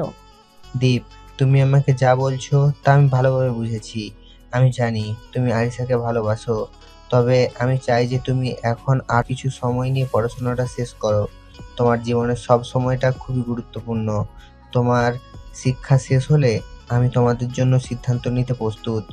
আমার তো একটা মেয়ে, সে যেহেতু আমার চোখে সেরা, সুতরাং আমি চাই যে সে এমন একজন মানুষকে সঙ্গী হিসেবে পাবে যে তার পাশে দাঁড়াতে পারে এবং তার জন্য প্রস্তুত থাকবে। আপনি রাজি হচ্ছেন? আমি কখনোই তোমার ভালোর বিরুদ্ধে কিছু করিনি আরিসা। দীপ, আমি জানি তুমি আরিসাকে খুঁজে পেয়েছো, কিন্তু তোমার পড়াশোনা শেষ না হওয়া পর্যন্ত আমি কোনো তাড়াহুড়ো করতে চাই না। আমি চাই তুমি একেবারে সঠিকভাবে প্রস্তুত হও, যাতে তোমরা দুজনেই একে অপরের পাশে দাঁড়িয়ে থাকো। স্যার, আমি জানি আমার পড়াশোনা শেষ হওয়া খুব জরুরি। আমি আপনাকে কখনো হতাশ করব না। আরিশাকে ভালোবাসার প্রতিশ্রুতি আমি রাখবো, তবে পড়াশোনা শেষ হওয়ার পর আমি আরিশার সঙ্গে সম্পর্কের নতুন অধ্যায় শুরু করতে চাই।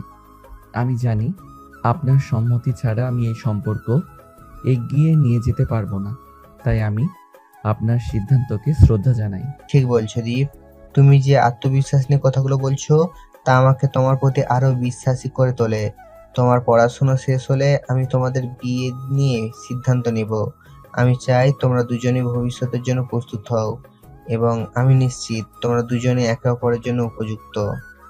ধন্যবাদ বাবা, আমি জানতাম আপনি আমার পাশে থাকবেন। আরিশার বাবা তার কঠিন সিদ্ধান্ত দিয়ে দিলেন। দীপের পড়াশোনা শেষ হলে তাদের বিয়ে হবে। যদিও এই সিদ্ধান্তে কিছুটা সময় আছে, কিন্তু দীপ আর আরিশা জানে তারা যা চায় তা শীঘ্রই সম্ভব। আর এখন এই সময়টা তারা একে অপরকে আরো ভালোভাবে জানবে, নিজেদের আরো ভালোভাবে প্রস্তুত করবে। আরিশার বাবা হয়তো তাদের সম্পর্কের ভবিষ্যৎ নিয়ে কিছুটা সন্ধিয়ান ছিলেন, তবে আজ তার সিদ্ধান্তে তিনি দুই তরুণ তরুণীর ভবিষ্যতের জন্য এক নতুন পথ দেখালেন। জীবনে কিছু মুহূর্ত আসে যেগুলো শুধু আমাদের হৃদয় জায়গা করে রাখে না, বরং আমাদের জীবনের সব থেকে গুরুত্বপূর্ণ সময় হয়ে ওঠে।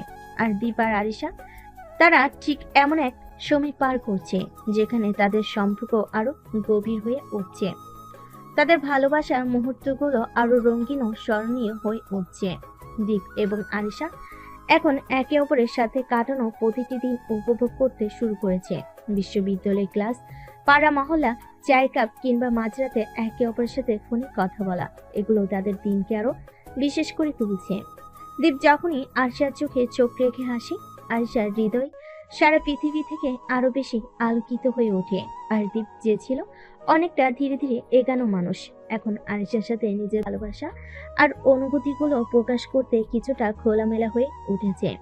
একদিন বিকেলে দীপ আর আরিশা ক্যাম্পাসের একটি সুন্দর জায়গায় বসেছিল।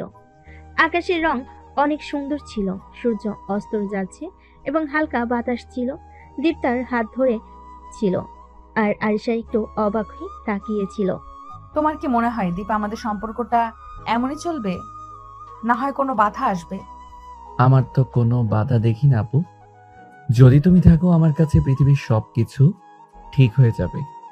আমাদের সম্পর্ক যদি বন্ধুত্ব থেকে শুরু হয়ে থাকে তবে তা কখনো প্রেমে রূপান্তরিত হতে পারে। আর আমি ঠিক জানি আমাদের ভবিষ্যৎ অনেক সুন্দর হবে। আমি জানি তুমি সত্যি বলছো, তবে দীপ, একটাই কথা, আমার বাবা তোমাদের বিয়ে নিয়ে কিছু সময় নিতে চেয়েছেন। তোমার পড়াশোনা শেষ না হলে তিনি আমাদের বিয়েতে রাজি হবেন না। জানি আরিশা, তবে আমি যে প্রতিশ্রুতি দিয়েছি তা আমি রক্ষা করব। তোমার বাবার সাথে দেখা করার পর আমি আমার পড়াশোনা শেষ করার জন্য আরো বেশি মনোযোগী হব। তারপর আমাদের বিয়েটা হবে। তুমি নিশ্চিন্ত থাকতে পারো। আরিশা তার চোখে কিছুটা অশ্রু জমিয়ে বলছিল, তবে সে অশ্রুগুলো ছিল আনন্দের, ভালোবাসার। তুমি জানো দীপ, আমি তোমার জন্য অনেক গর্বিত। তোমার মতো মানুষ আমার জীবনে আসায় আমি নিজেকে অনেক ভাগ্যবান মনে করি। তুমি আমার জীবনকে আরো সুন্দর করে তুলেছো। আর তুমি জানো আরিশা, আমার জন্য তুমি এমনই একজন যে আমার জীবনে সত্যিকার অর্থে আলো হয়ে এসেছো। তোমার পাশে থাকলে আমি কোনো কিছুতেই ভয় পাই না।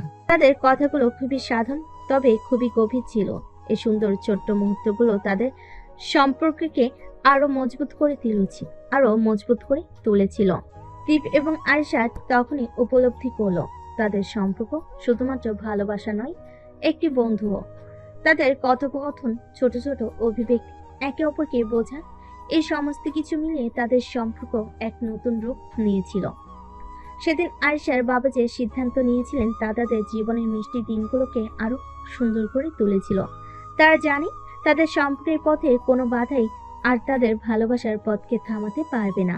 আর এভাবেই তাদের জীবনে দিনগুলো অতিক্রম হতে থাকে।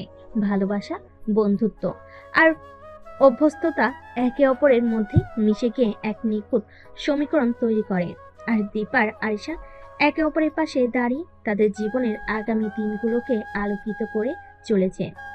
এক বছর কেমন করে চলে গেল। আজ দীপের ফাইনাল ইয়ারের পরীক্ষা শেষ হয়েছে। দীর্ঘ এক বছর অপেক্ষার পর তাদের জীবনে এবার নতুন অধ্যায় শুরু। আরিশা আর দীপ দুজনের সম্পর্ক এক নতুন বাঁকে পৌঁছেছে। তাদের জীবনের সবচেয়ে বড় দিন, তাদের বিয়ের দিন, একেবারেই কাছে। দীপ আজ অনেক উচ্ছ্বাসিত। আরিশার সাথে কাটানো প্রতিটি মুহূর্ত তার মনে সোনালি আলোর মতো ছিল। পরীক্ষার চাপ শেষ, আর এখন তার জীবনের সবচেয়ে গুরুত্বপূর্ণ কাজ, বিয়ের প্রস্তুতি শুরু। দীপ জানে এটা শুধু তার নয়, আরিশার জীবনেরও সবচেয়ে বড় মুহূর্ত হতে চলেছে। আরিশা যদিও অনেকটা সময় ধরে অপেক্ষা করেছে, আজ তারও মন একটু নরম হয়ে গেছে। দীপের সাথে তার জীবনের সেরা দিন শুরু হবে। বিয়ের প্রস্তুতি নিয়ে এখন তাদের পরিকল্পনা চলছে। তো আজকে তো সব শেষ, এখন বিয়ের জন্য প্রস্তুতি শুরু করব। তুমি কি প্রস্তুত আরিশা? আরে, আমি তো একদম প্রস্তুত, কিন্তু তুমি কিভাবে সাজবে জানো? তোমার তো শখ ছিল বড় ধরনের একটা বিয়ের আয়োজন করতে।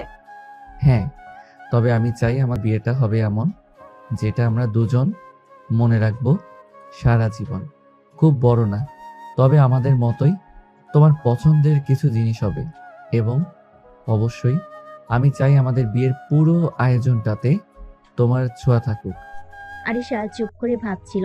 দীপের কথায় তার মনে একটা প্রশান্তি এসে পৌঁছেছিল। জানো দীপ, আমি সবসময় ভাবতাম আমাদের বিয়ে খুব সাধারণ ধরনের হবে, কিন্তু তোমার কথা শুনে মনে হচ্ছে আমাদের জন্য এই ছোট্ট সাদামাটা আয়োজনই যথেষ্ট। সঠিক মানুষ, সঠিক সময়, সঠিক জায়গা, আর সবচেয়ে বড় কথা আমাদের একে অপরের পাশে থাকা। দীপ আলতো করে আরিশার হাতে হাত রেখে বলে, হ্যাঁ আরিশা, তুমি থাকলে সবার থেকে বড় কিছু আর কি চাই। আমাদের বিয়েটা ছোট হয়তো, কিন্তু আমাদের ভালোবাসা এত বিশাল। তোমার সাথে এই নতুন জীবন শুরু করার জন্য আমি প্রস্তুত। বিয়ের প্রস্তুতি নিয়ে একদিকে দীপ আর আরিশা একে অপরের সাথে চিন্তা ভাবনায় ব্যস্ত, অন্যদিকে তাদের পরিবারও এই সুন্দর মুহূর্তের জন্য প্রস্তুতি নিচ্ছিল। বিয়ের দিনটি নিশ্চিত হতে আরো খুব বেশি সময় বাকি ছিল না। আরিশার বাবা মা সবাই কাজের মধ্যে ব্যস্ত। বিয়ের অনুষ্ঠান, সাজগোজ, খাদ্য সবকিছু ঠিকঠাক করার জন্য অনেক আলোচনা হচ্ছিল। মা, আজকে আমরা কিছু শপিং করতে যাব। বিয়ের জন্য কিছু দারুণ কিছু নির্বাচন করতে হবে। হ্যাঁ অবশ্যই, আর দীপ তো আমাদের পরিবারের একজন হয়ে গেছে, তাকে খুব ভালোভাবে বরণ করতে হবে। তবে তুমি কি ভাবছো কোন ধরনের সাজ পোশাক নেবে? আমি জানি না মা, কিন্তু মনে হয় সাদামাটা একটা ডিজাইন হবে। বেশি গহনাও ভালো লাগবে না। যেটা দীপকে ভালো লাগবে সেটাই নিতে চাই। ঠিক আছে, তাহলে একটু ভিন্ন ধরনের কিছু করো, সেই জন্য সময় নাও। তবে হ্যাঁ, দীপকে বিশেষ অনুভব করাতে হবে, তার জন্য বিশেষ কিছু করতে হবে। এদিকে দীপ আর বন্ধু বান্ধবদের সাথে বিয়ের আয়োজনের পরিকল্পনা করছে। তারা সিদ্ধান্ত নিয়েছে বিয়ের দিন মঞ্চের আয়োজনটা কিছুটা অন্যরকম হবে।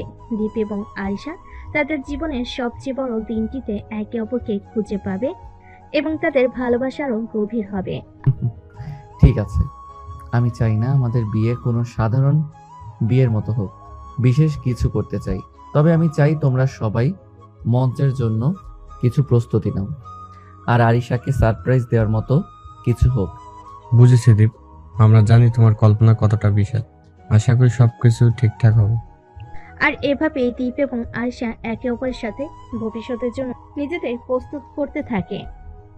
এই দিনগুলো যে ভালোবাসার আলোতে অমলিন, তাদের জীবনের অমূল্য উপহার হয়ে থাকে।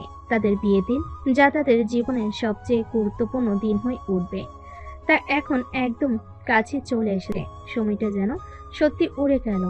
একসময় যারা ভার্সিটির করিডোরে হালকা ঝগড়া, টুকটাক ইশারা আর মিষ্টি প্রেমে ডুবেছিল, আজ তাদের জীবনের সবচেয়ে বিশেষ দিন, দীপার আরিশার বিয়ে।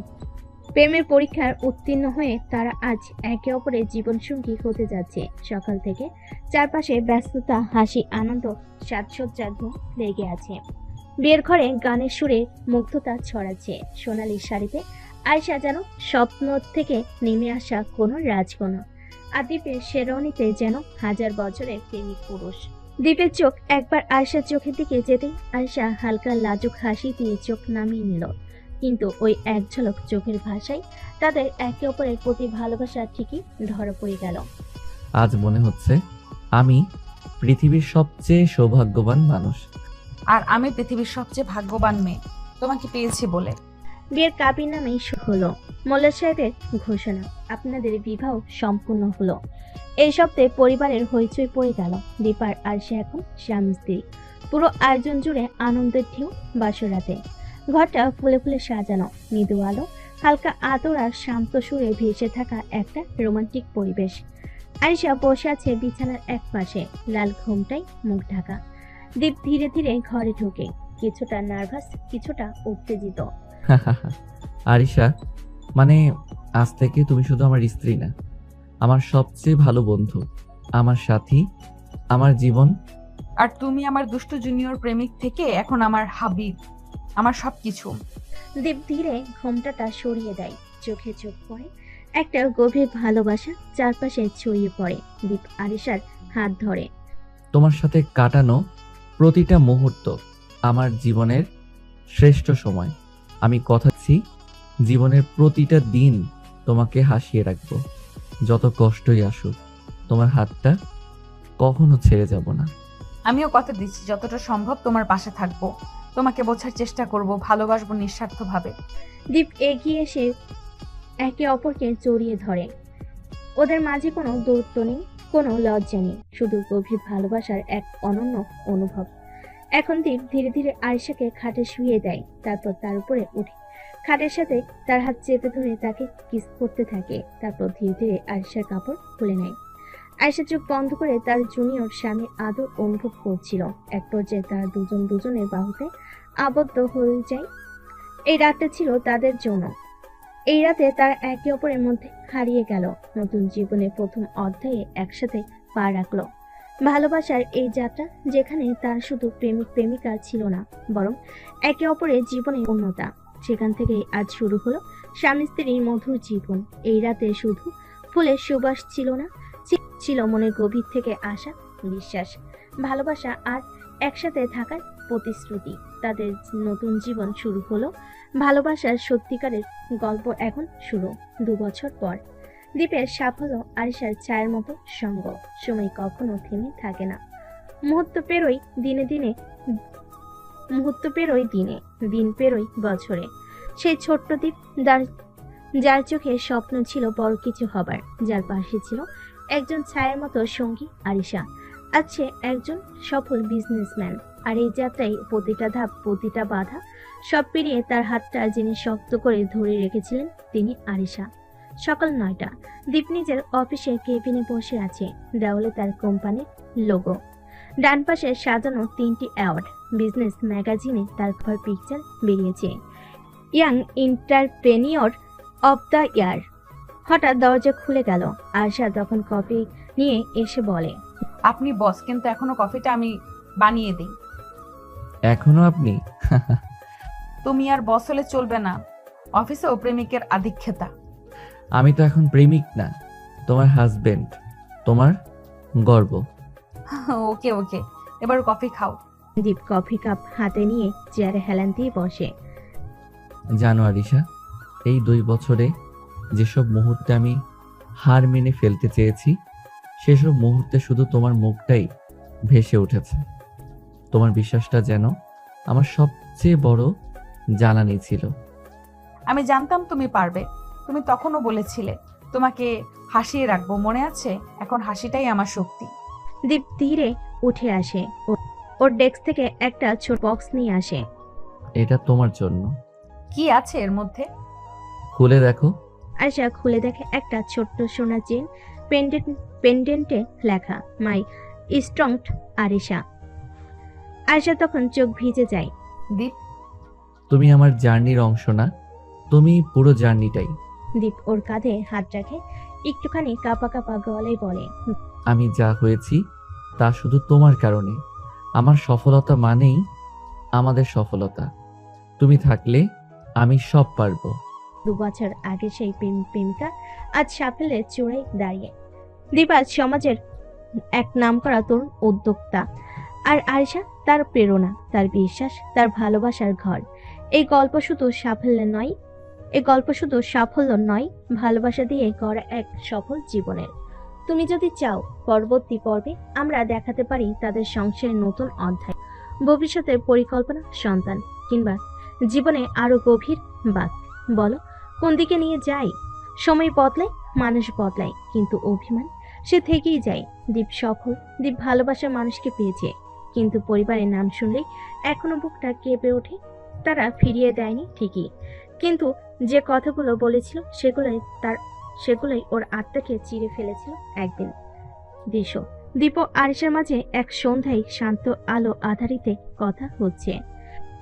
আজ আব্বু ফোনে বলেছিল তোমার পরিবারকে দেখতে চাই, আর ওনার মতো হয়েছে তোমার বাড়ি যাওয়া দরকার। ওনাকে বলো আমি যাব না। কেন দীপ, এতদিন তো চুপ করেছিলে, আজ যখন সুযোগ এসেছে। সেই দিনগুলো ভুলিনি আরিশা। মা বলেছিল তুই আমাদের নাম নষ্ট করছিস। বাবা চোখের দিকে তাকিয়ে বলেছিল আমার সন্তান হতেই পারে না। তুমি বলো কিভাবে যাব ওদের সামনে? তুমি এখন আর একা নও দীপ, আমি আছি। আমরাই এখন পরিবার। যদি আজ না যাও, সারা জীবন এই একই তিক্ততা নিয়ে কাটাবে। আরিশা, ভয় পাই আমি। ভয় পাই। আবার যদি ওদের চোখে সে আগের অবজ্ঞাটা দেখি, আবার যদি শুনি তোর মুখ দেখতে চাই না। তাহলে আজ নতুন করে একটা সুযোগ দাও সময়কে।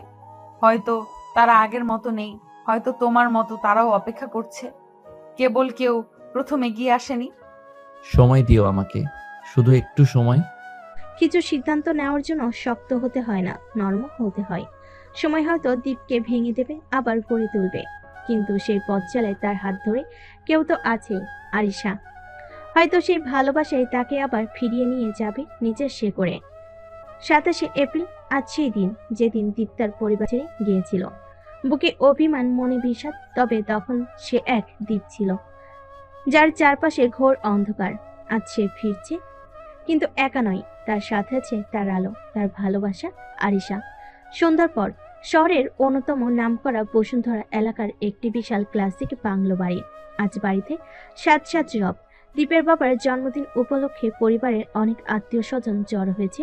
ঠিক তখন বাড়ি গেটের সামনে থামে তিনটি শ্বেত সোনালী রঙের মার্সিডিজ।